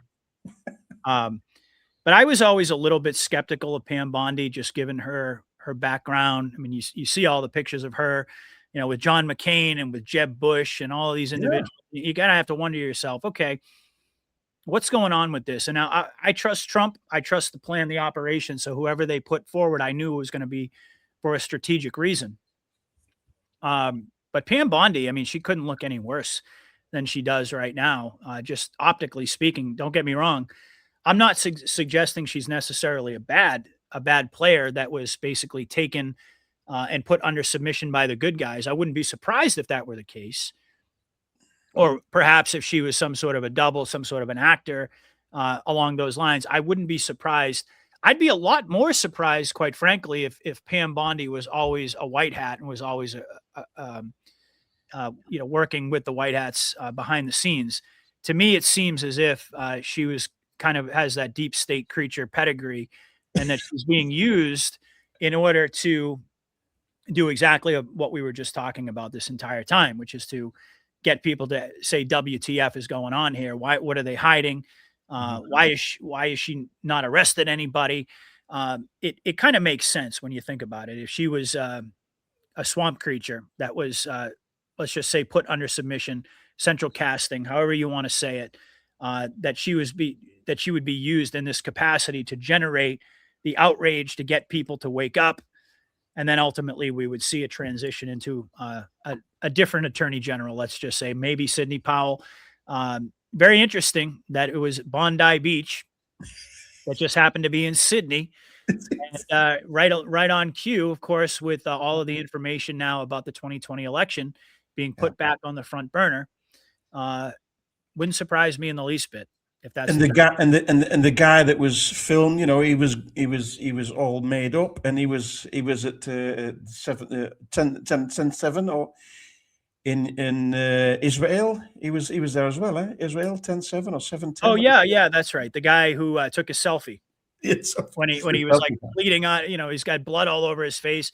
Oh yeah, and there was also the other picture of him getting his makeup done. Yeah. It's unbelievable. I mean, yeah, you got to be absolutely willfully ignorant at this point to think that these events are real. Well, I don't know. Maybe that's an overstatement, but I guess anybody who's even begun to ask questions. Yeah, I mean, what are the odds? Come on. There were two mass shootings on the same day. One of them was in Australia, the other one in Providence, Rhode Island, at Brown University. Yeah.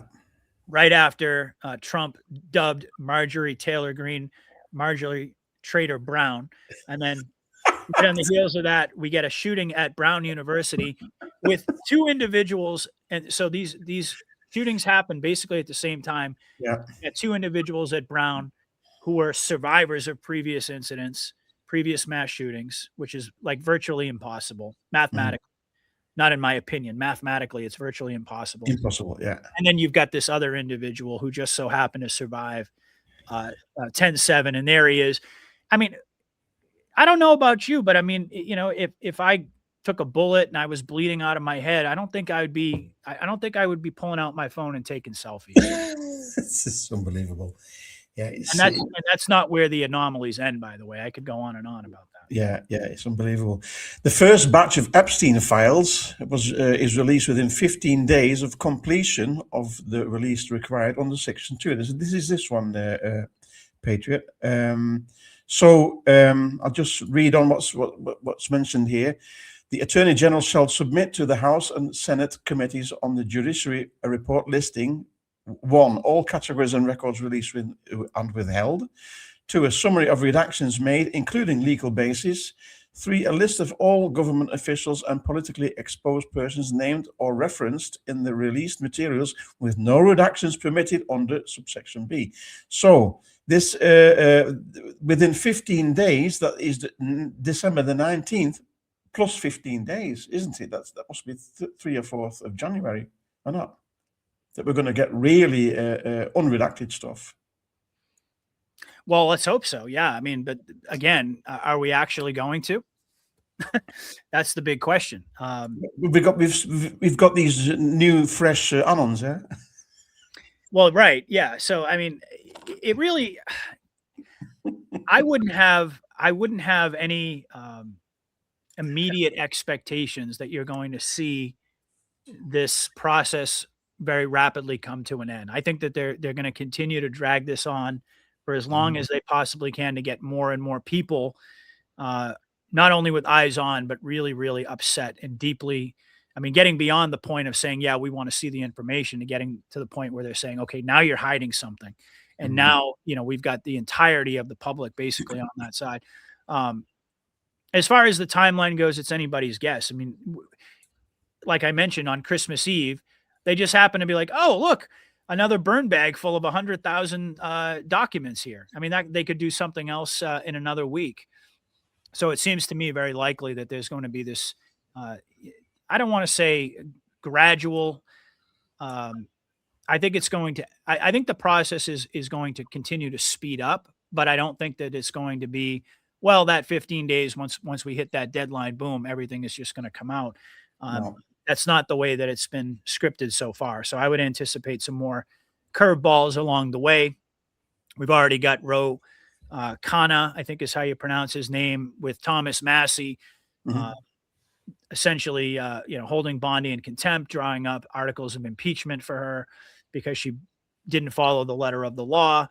And they just keep playing all these games. So it's anybody's guess how much more of that we're going to continue to see before they actually drop the hammer. Now, Trump did say in a post, I think it was yesterday, the day before, that he's essentially saying, okay, we want to get all of these names out there. We want to embarrass all of these Democrats and so forth. I actually referenced that a little while ago. But then after that, we really need to move on to election integrity and exposing the 2020 election.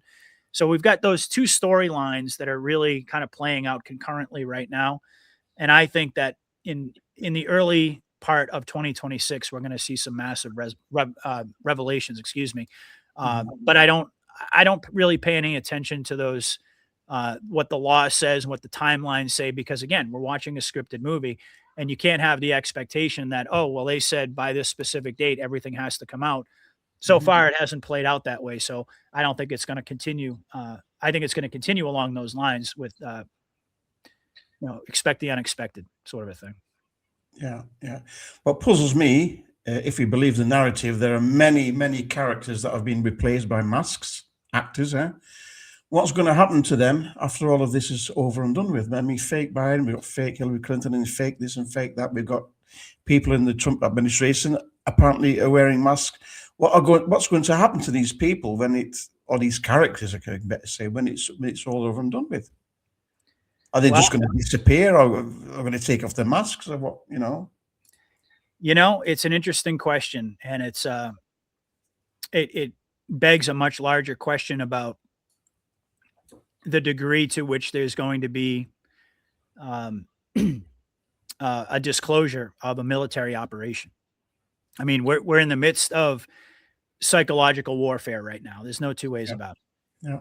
Whether or not you think Q is a good psyop like we do, or whether you think it's a negative psyop that all of us are being played, no matter what, you can't deny that there is an ongoing psychological operation happening.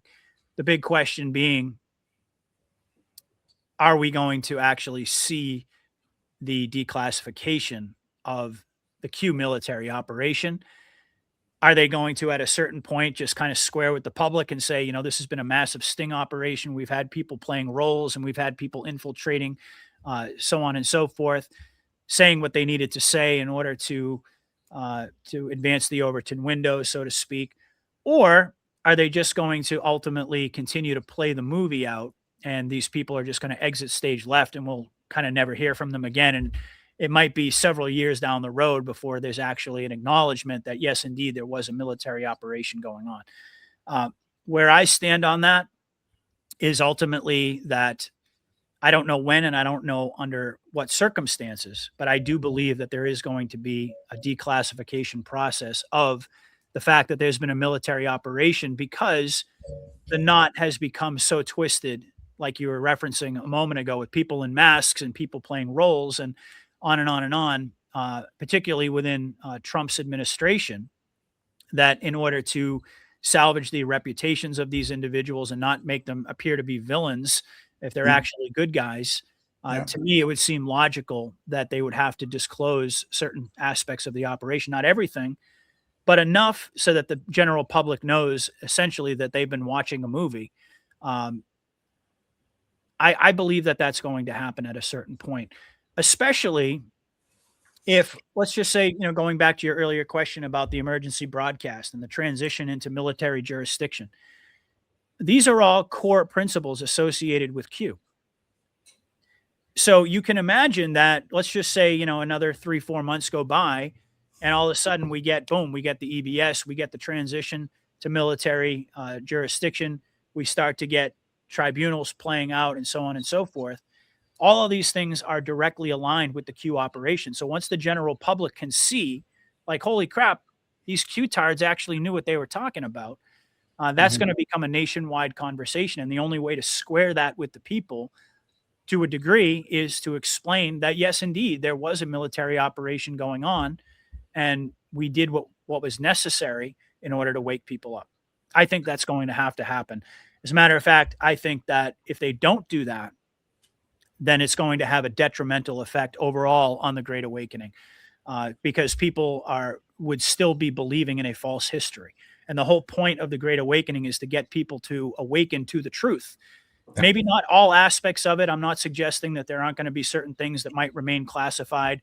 For example, over time, in the early stages of the operation, the military covertly going after the top tier of the cabal, going in there and basically just taking people out.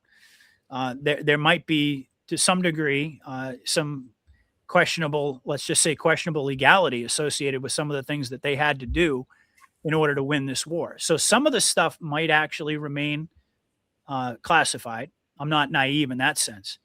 But as far as the big picture is concerned, I do think that the general public needs to be made aware that they actually witnessed a fake president, that they actually, that they've been subjected to all of these psychological operations.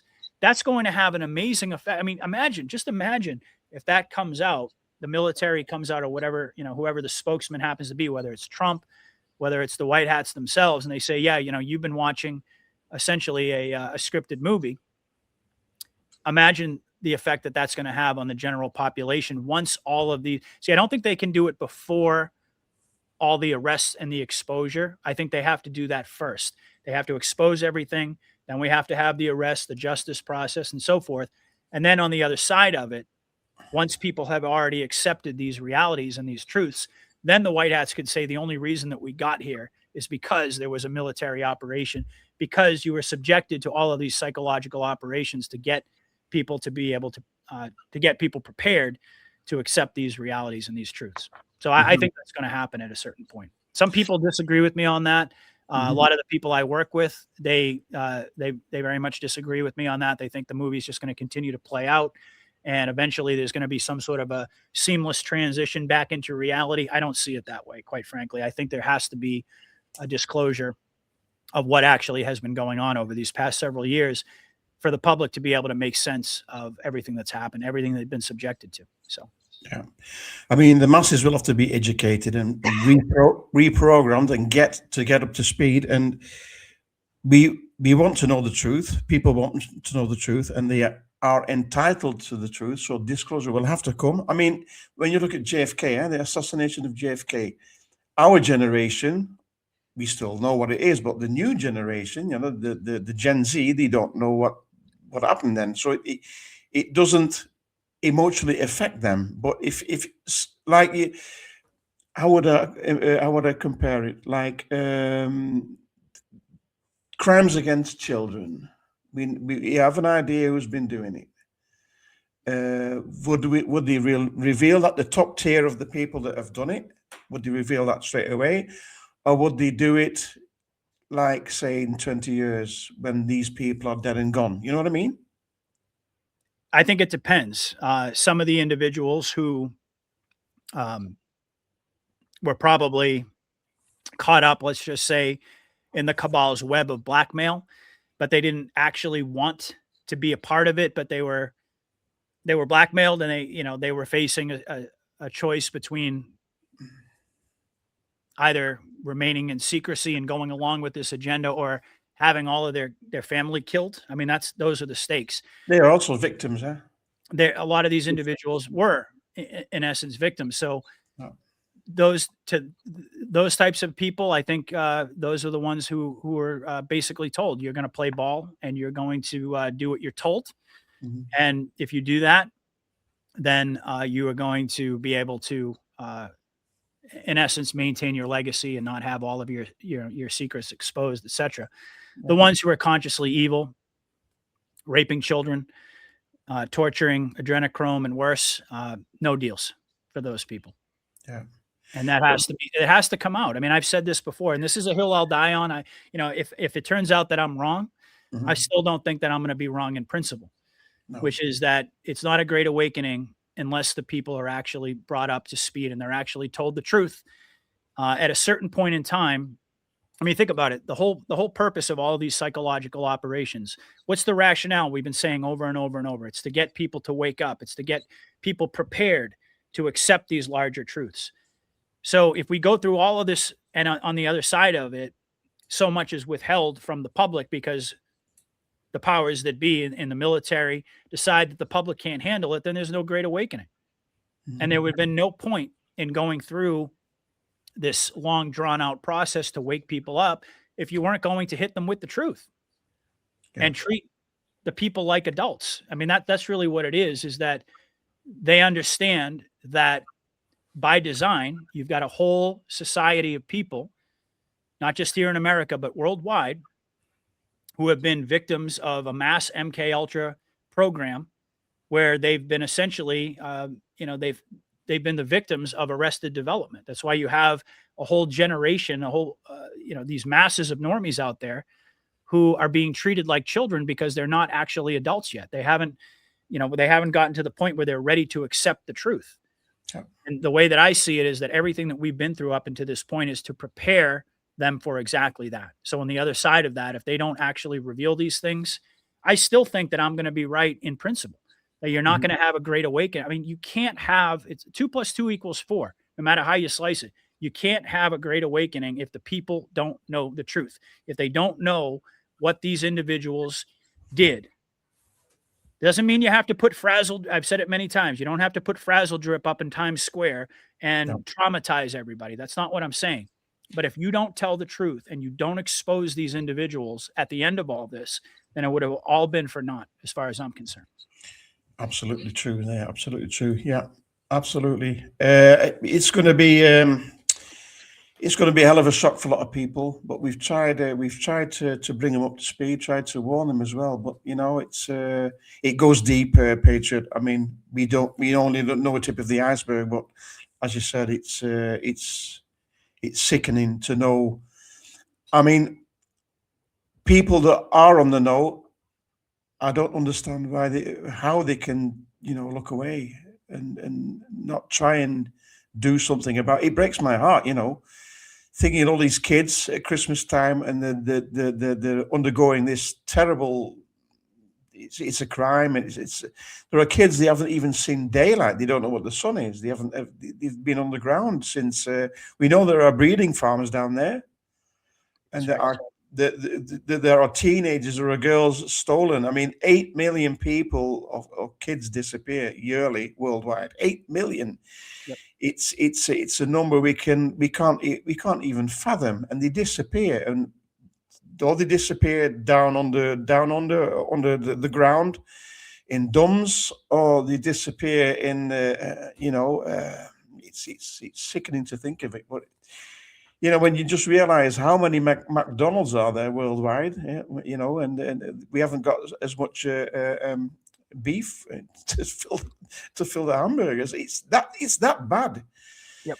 It's what Sidney Powell said. You throw when you know it, and you see it visualized. You throw up. You can't sleep at night. It's terrible. Yeah, well, I mean, nobody is sitting here suggesting that we're not going to go through that. That's the eye of the storm, as far as I'm concerned. Yep. The enormity of what's coming is going to shock the world. Crimes against children will unite people across party lines.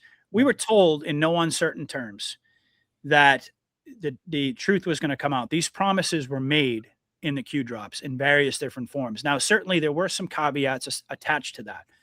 Q told us we want I'm paraphrasing a little bit, but we want exposure. We want the truth to come out, but not at a price that we can't recover from. So it's kind of like, everything that I just articulated and you verbalized as well. You have to have the public be brought up to speed. Mm-hmm. You have to have the truth exposed. You also have to have justice for all of these victims. I mean, can you imagine getting to the other side of all this and basically saying, well, I don't know. I just don't think the public can handle it. So, the truth is never going to come out about all of these crimes that took place. That level of injustice for the victims in and of itself would be sickening.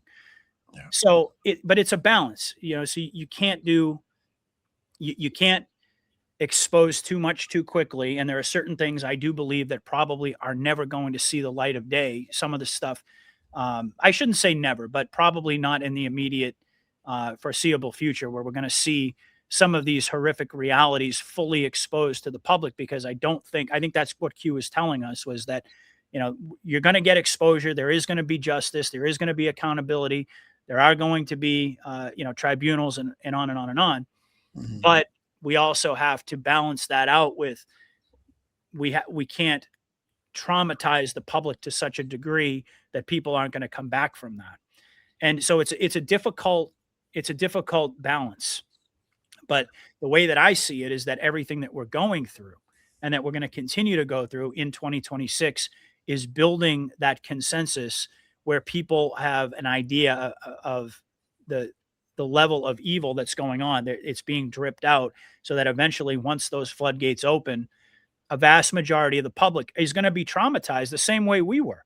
I mean, you can recall, and I can recall when we started to learn about these things. You're right. I mean, I was physically sick. Yeah. A lot of these things I've talked about on past episodes, and it brings me to tears. And I can't even fully bring myself to get into the horrific reality of it. I have to be in a certain frame of mind in order to even go there myself. It's a traumatic process, but ultimately I do believe at the end of the day, the most important thing is that adults need to be treated like adults, and we all need to come together as a society to Heal. To first to embrace the realities, the truth, and then collectively to heal. That's why I think that Q was started as this grassroots movement, so that all of us would go through this process. We're in a different category as all the normies. We're the ones who are being front loaded with all of this information so that we can lead, guide, and direct our fellows through this reconciliation of truth.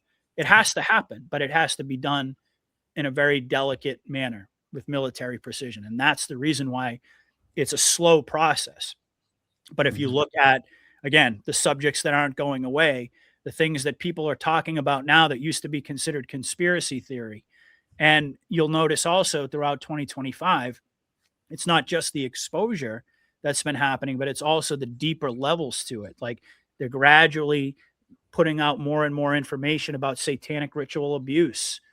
We're hearing all the time about these pedophile rings that are being swept up with babies and with infants and so forth. So the general public is getting, they're getting this drip of information, not so that they can just completely pull the rug out from underneath all of us and not expose everything. I think it's just the opposite. They're doing that so that they can get everybody ready for it.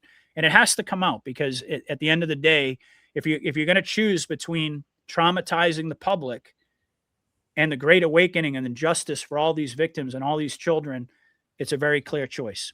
At the end, the fact of the matter is people are going to be traumatized. There's going to be crying. There's going to be some people who aren't going to make it. That's another unfortunate fact of war. We were told 46%. That's a big number of people who are never going to be able to accept it, who are never going to come back from this. A vast majority will, with the help of God, first and foremost, working through all of us. We're going to get to the other side of it, but not everybody. The end is not going to be for everybody.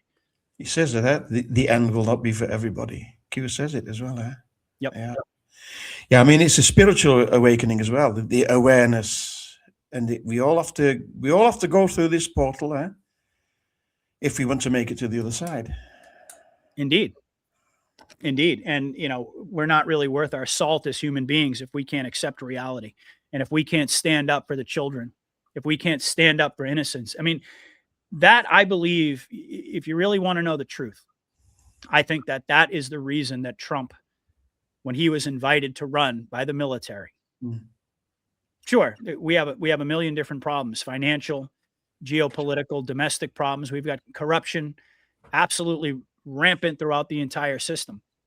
But I don't think that's ultimately the reason that Trump chose to step forward. I think it was because of the children. I think it was because of this satanic evil. He was chosen by God to be the leader, to be the figurehead of this movement, to galvanize all the Anons and ultimately the public on his side so that we could expose this horrific evil. Because at the end of the day, that's the only thing that's going to unite the people. The only thing that's going to unite all of humanity is learning about and accepting the truth about these horrific crimes against children.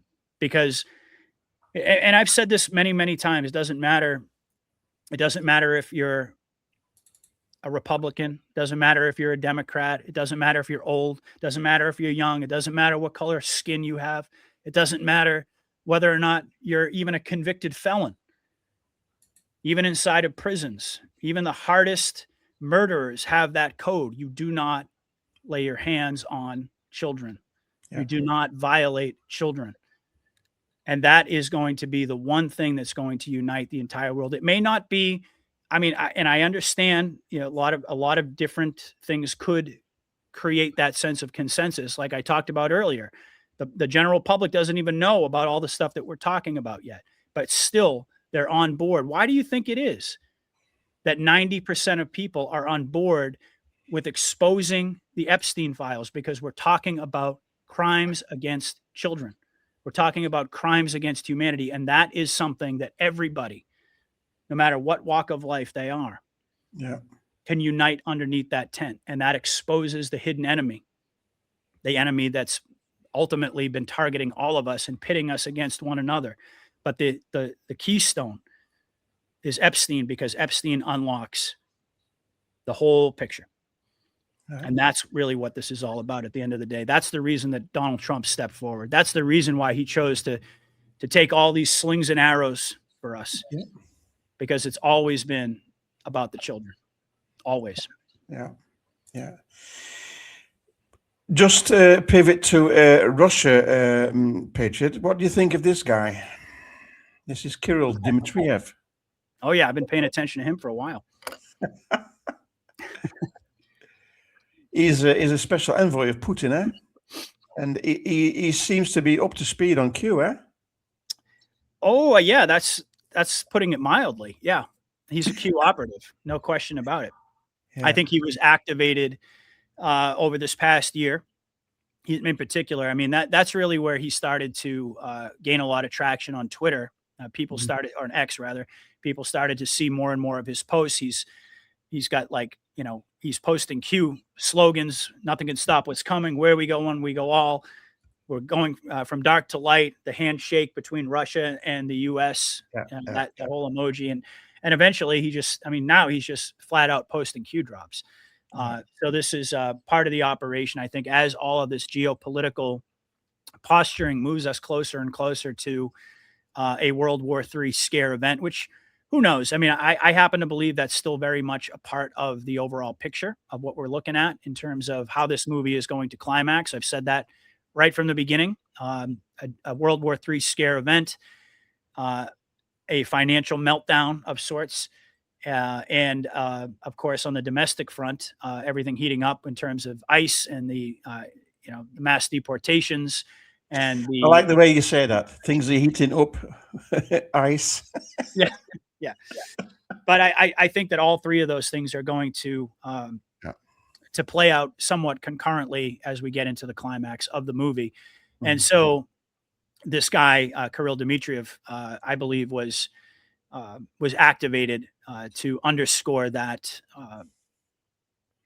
famous rhetorical question in Q Drop 140. What if? We know that whenever Q asks a question, he's really actually telling us the truth.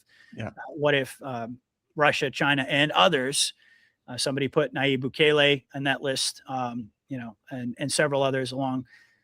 You could add to the list. Are working together to bring about the end of the New World Order, or to take down the New World Order. I forgot exactly how it's phrased, but yeah. I think that's why he's been activated over this past year, to remind everybody this is a guy who has direct contact. I mean, he's literally super, super close. He's like Dan Scavino to Trump. Okay. So, and we know the role that Scavino plays in terms of putting out all the memes and the comms and everything else. I think he's Russia's point man for that. Yeah. Sorry about the chat audience. I mean, I'm listening to Patriot, giving him the attention that he deserves, and I'm not really paying any attention to the chat. So there must have been some questions that I haven't seen. So I hope you just forgive me for that. Yeah, I apologize. Once I get on a roll, I just it's hard to. No. I'm not blaming. It's just I'm listening to you, and I'm not looking at the chat because it's I'm trying to follow the narrative, what you're telling me, and I'm jotting things down here, noting things down, and I'm not really looking at the chat. But I appreciate it that there are a lot of people watching. You've got at this moment you've got 1,700 watching on your Rumble, and I've got 1,147. That's a record. I've never had that fantastic! Yeah, and there's also about 1,100 watching on X as well. Wow, that's great. Talking about disclosure, sorry? Oh, I just said so. Thank you, everybody. Thank you very much. Talking about disclosure, Patriot, we've got this Disclosure Day. Steven Spielberg movie coming up on the 6th of the 12th of June coming year. And when you add these up, 6 plus 1 plus 2 plus 2 plus 6. You get 17. So what's this all about? Do you think this is Yeah, a and bomb? you've got the one eye showing as well in that Yeah. photo there. So there you go. Yeah, and Spielberg was one of the worst from what we can understand. This is a guy who I would put in the category of Tom Hanks, some of the worst ones that needed to be dealt with. Are too dangerous to leave them on the chessboard, so to speak. These are the individuals that I was referring to before that, if you're consciously evil, and you're going to Epstein Island, you're doing these things because you want to hurt children, you want to rape children. If that's in your heart, I mean, these individuals have already been taken out.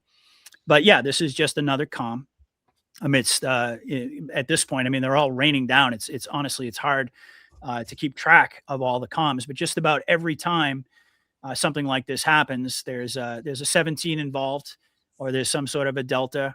Or yellow, color yellow. Yeah, the yellow. I mean, you saw Trump do the air cue on Christmas Eve. It just, I mean, they couldn't make it any more obvious. Yeah. These are nods to all of us. Again, these are the types of things that, the audience of this show, your audience, my audience, these are the comms for us. I mean, the general public, they see that, they don't see anything. That's the white hats telling us on a daily basis, because they knew that the deeper Q told us, the deeper we go, the more unrealistic it all becomes. In other words, the deeper we get into this process, the closer we get to the finish line, the more chaotic it's going to be. And the harder it's going to be for people to make sense of anything that's going on. And to hold faith as well, huh? It's all by design. That's fifth gen war.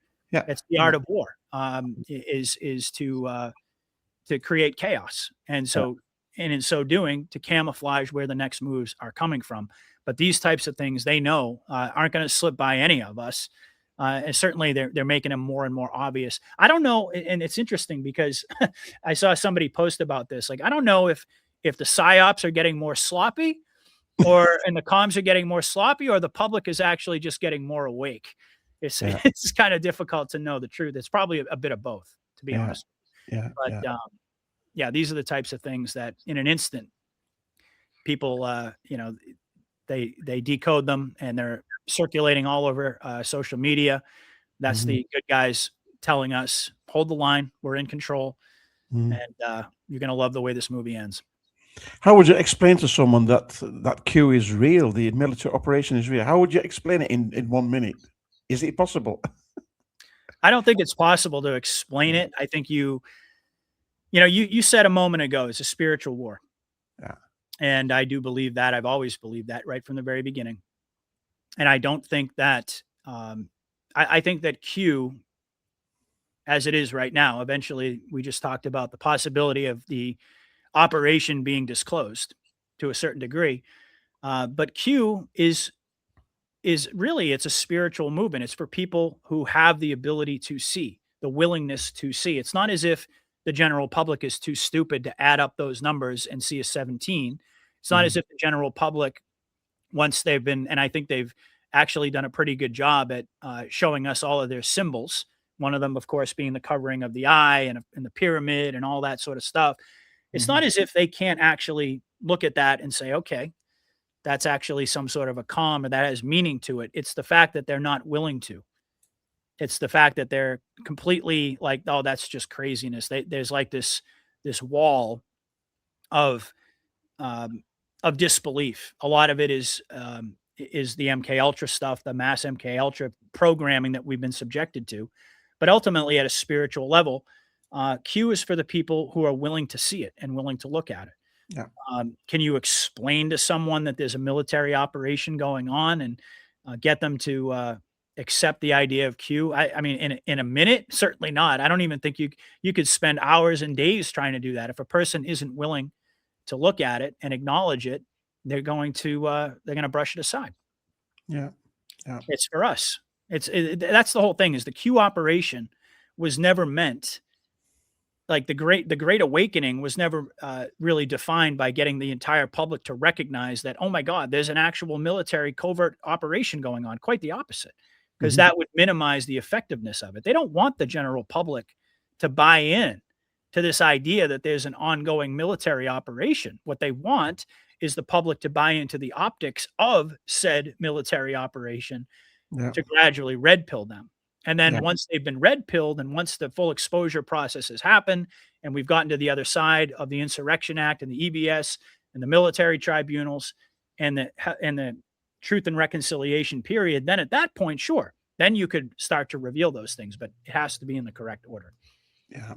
Looking forward to 2026, Patriot. I want to discuss two moments with you. First, the midterms.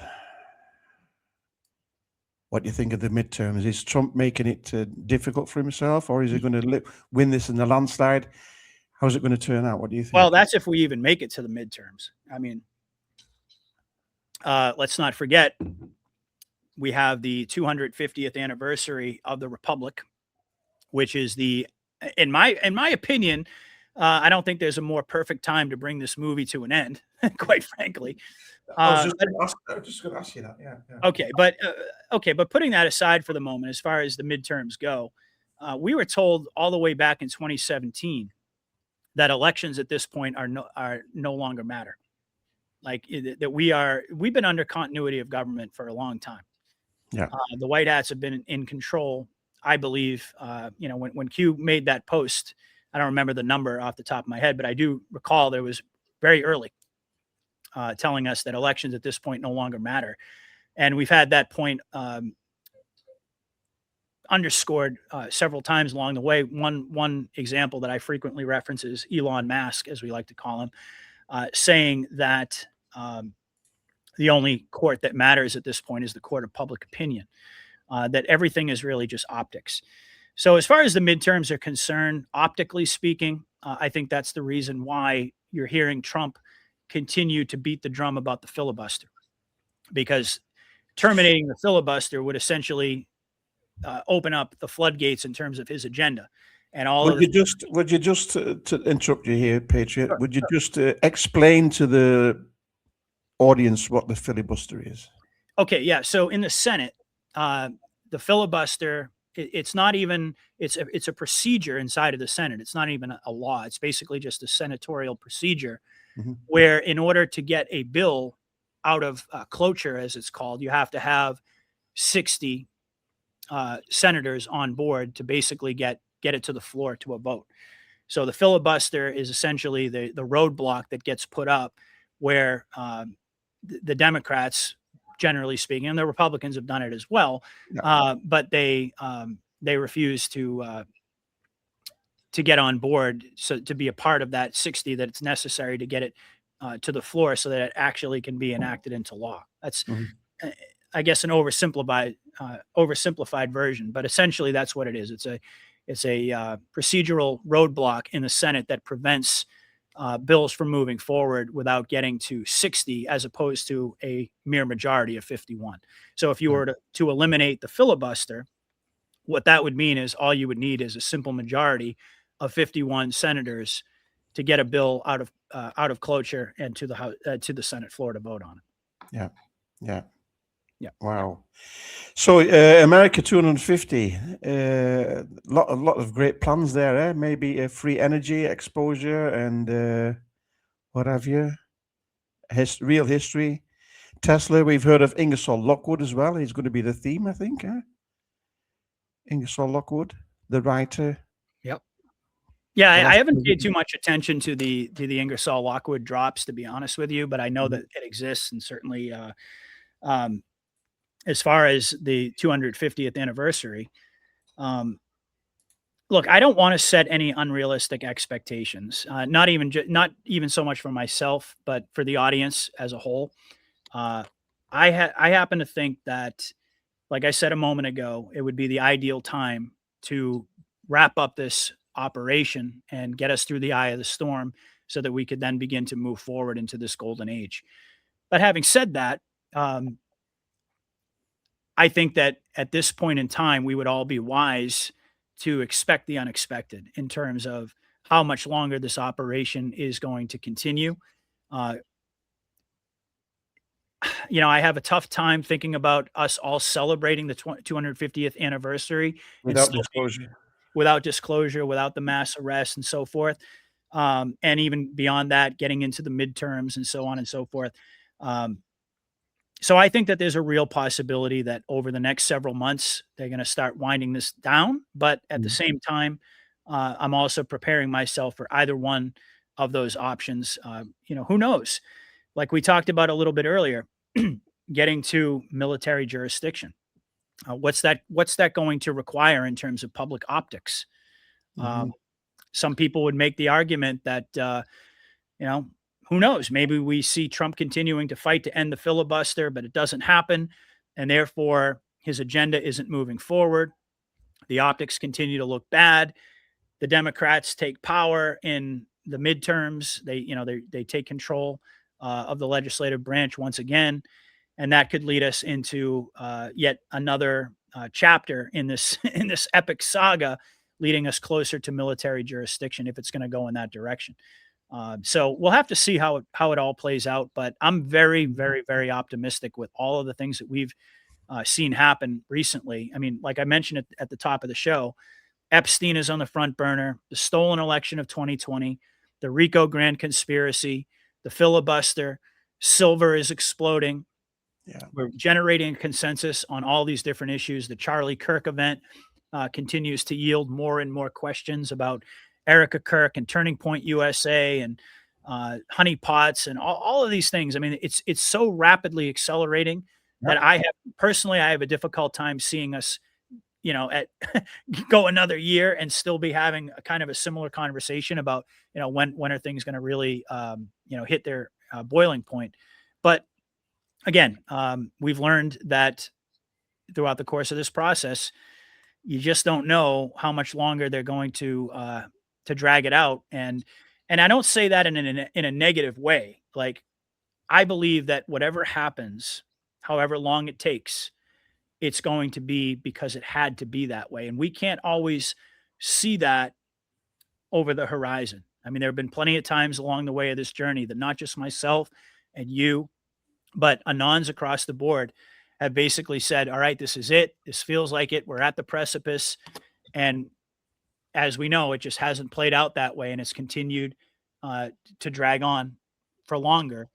But the longer that it drags on, the more progress that we're making toward that ultimate unity and that consensus that we were talking about. So I trust Trump. I trust the military.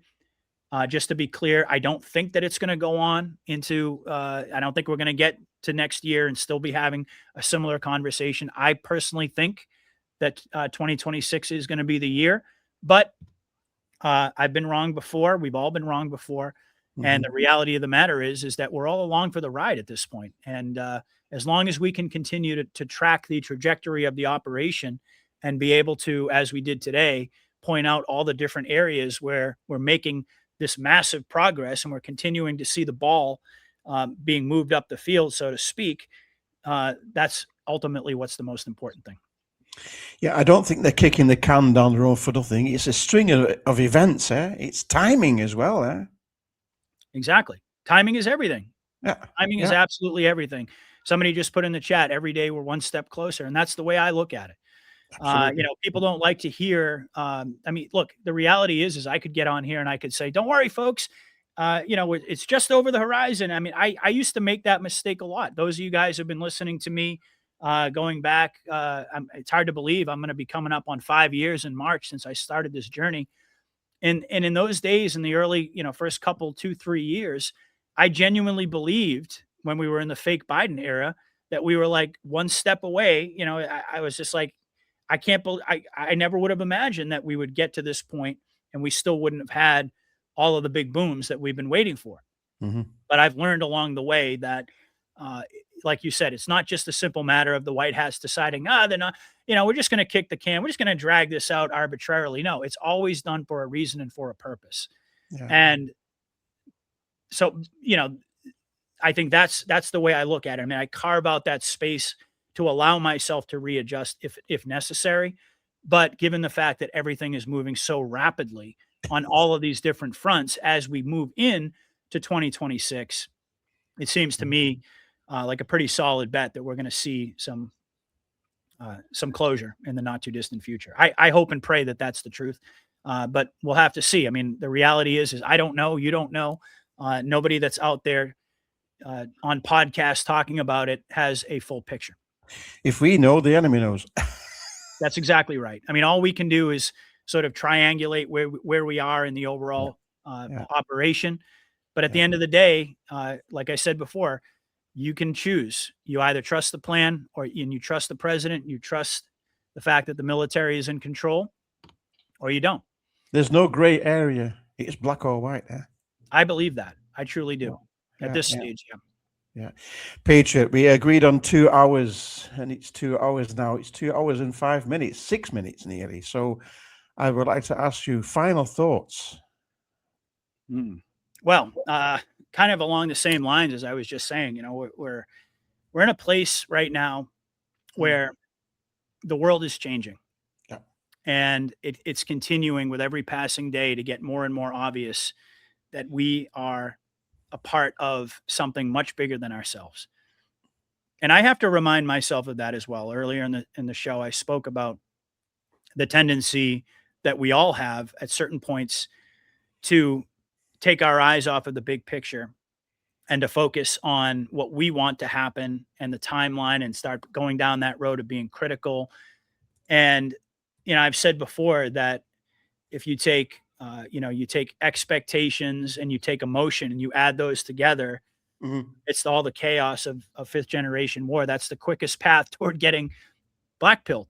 You know, you have to be really careful. You have to protect your mind. It's a daily renewal of commitment that has to take place. That's why these shows are so important. That's why Anons are so important. I asked my audience that question recently. I mean, can you imagine what the world would look like if Anons weren't out there guiding everybody along this journey? Even though we don't know ultimately what the timeline is or what the ultimate destination is going to look like per se, there's a lot of different ways that it could play out. We're in a unique position, a divine calling, if you will, to lead everybody through this process. And that's really what it's all about. I mean, it's been an absolutely wild and crazy ride. It's difficult as well at times. It's very difficult. It's extremely difficult. It's extremely difficult. But, you know, the reality is that once you've woken up and you've gotten to a certain level of consciousness, there's nowhere else to go.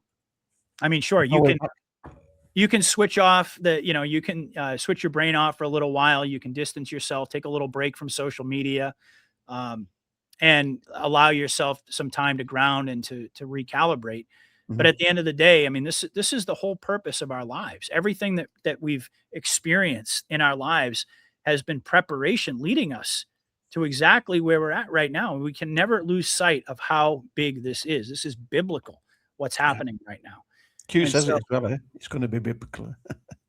Exactly. So, you know, that's my overall message to folks is just continue to hold the line and just be aware that the deeper we get into this, the harder it's going to be in order for people to continue to maintain their spiritual grounding amidst all of this chaos, because it's always darkest before the dawn. So you can anticipate that of all the things that we've seen play out so far, it's going to be nothing in comparison to what the climax of this operation is going to look like. And that's what we need to remember, is that it's not about us. This is bigger than all of us put together. I mean, this is bigger than any one of us. We were called to be alive and awake and aware. And in our case, you and I, we were given a unique responsibility, given, you know, to build this community of followers and people who trust and believe. Not that we have all the answers, but that we're coming from a good place and we're honestly trying to guide folks along as we go through this process. These are the most important days of our lives. And so, you know, to me, that's what I have to continue to remind myself when I have a day where I'm focusing on myself. I can immediately recognize now that I need to like pull back. I need to take a little bit of a break. I need to recalibrate and keep my eyes focused on the big picture and keep my consciousness where it needs to be, on that sense of responsibility. Because I mean, Q told us you're given, I mean, this has never happened before in human history.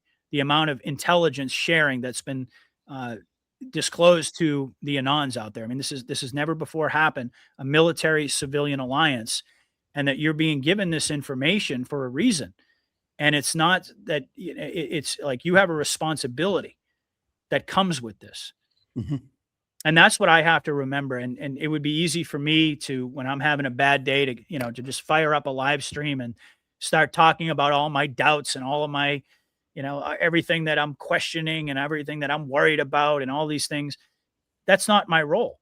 I mean, don't get me wrong. I still go through that. I'm still human, but all of us have the responsibility collectively of holding the line and carrying the torch across the finish line for as long as it takes. And the white hats are doing their part. We have to do ours. The military is doing their part. They're continuing to hit us with all of these different comms and reminders and deltas. And I mean, they couldn't make it any more obvious that they're in control. And we have to do our part, which is to continue to trust the plan, not blindly, of course, but being able to track the trajectory of the operation, all the things, all the positive things that we've spoken about today, and to look at it from the 40,000 foot view and stay focused on that and remind ourselves what this is really all about. Yeah.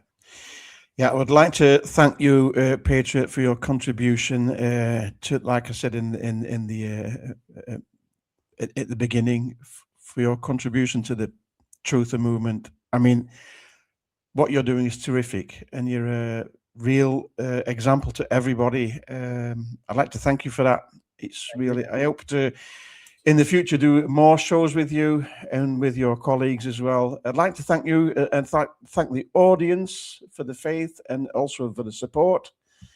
And also, subscribe to Patriot's social media, and you can also support him there, support his work, because you want to do this full time as well, Patriot. Huh?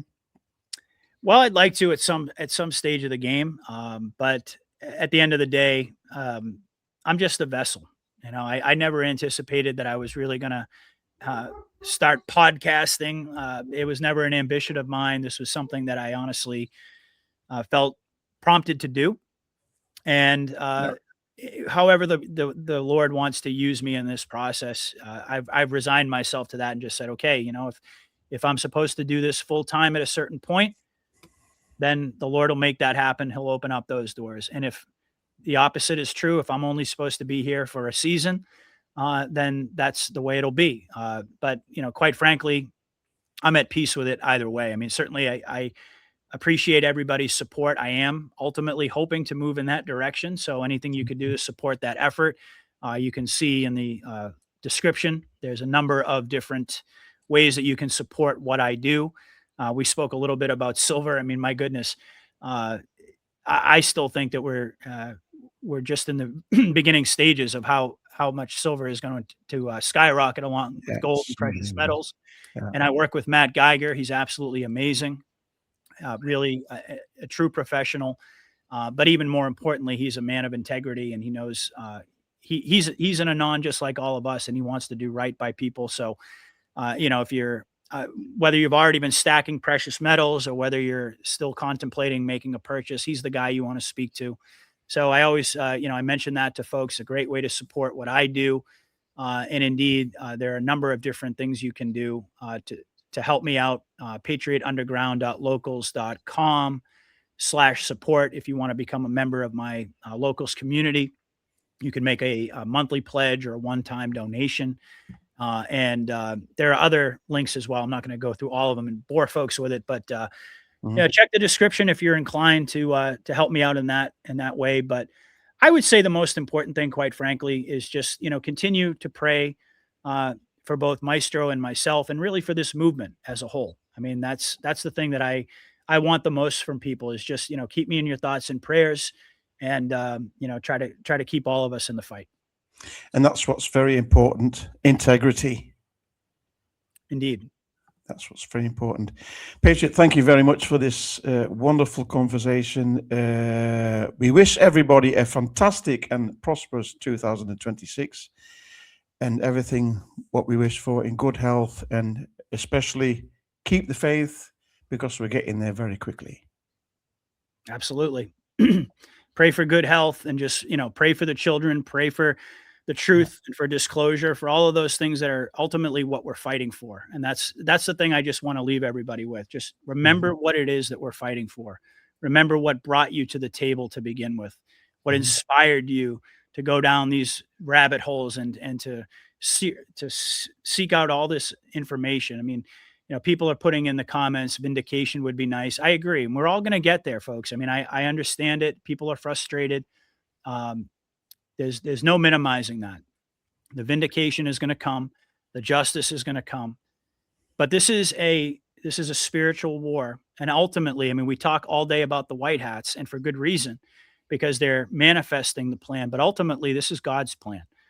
And this is his timing. That's the other thing we have to remember. People have to, really keep that at the forefront of their minds. If you really believe, if you're an anon and you're a truther and you really believe in the things that we all talk about so much, and you believe in justice for the children and all of this stuff, you have to remember that all of these things are not only are they worth fighting for, they're worth waiting for. And it's we're on God's timeline right now. And so we can get angry, we can get frustrated and upset. It's all part of being human. But at the end of the day, just remember, we're being liberated from evil. We're going from darkness into light. There's nothing more epic than that.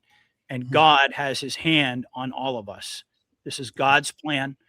So as somebody just put in there, stay centered, stay grounded, stay connected, stay in prayer. And ultimately, we're going to make it to the other side of this. And when we do, we're going to look back and I've said it before, but once we see this golden age really materialize, we would do it all over again in a heartbeat. Absolutely. Yeah. So, Patriot, thank you very much. Thank you very much to the audience for joining in and all the questions and all the remarks that I didn't pay much attention to. Thank you very much for watching, and hopefully we see each other in the not too distant future, Patriot. Absolutely. I love doing shows together with you, and we should do it more often. We definitely should.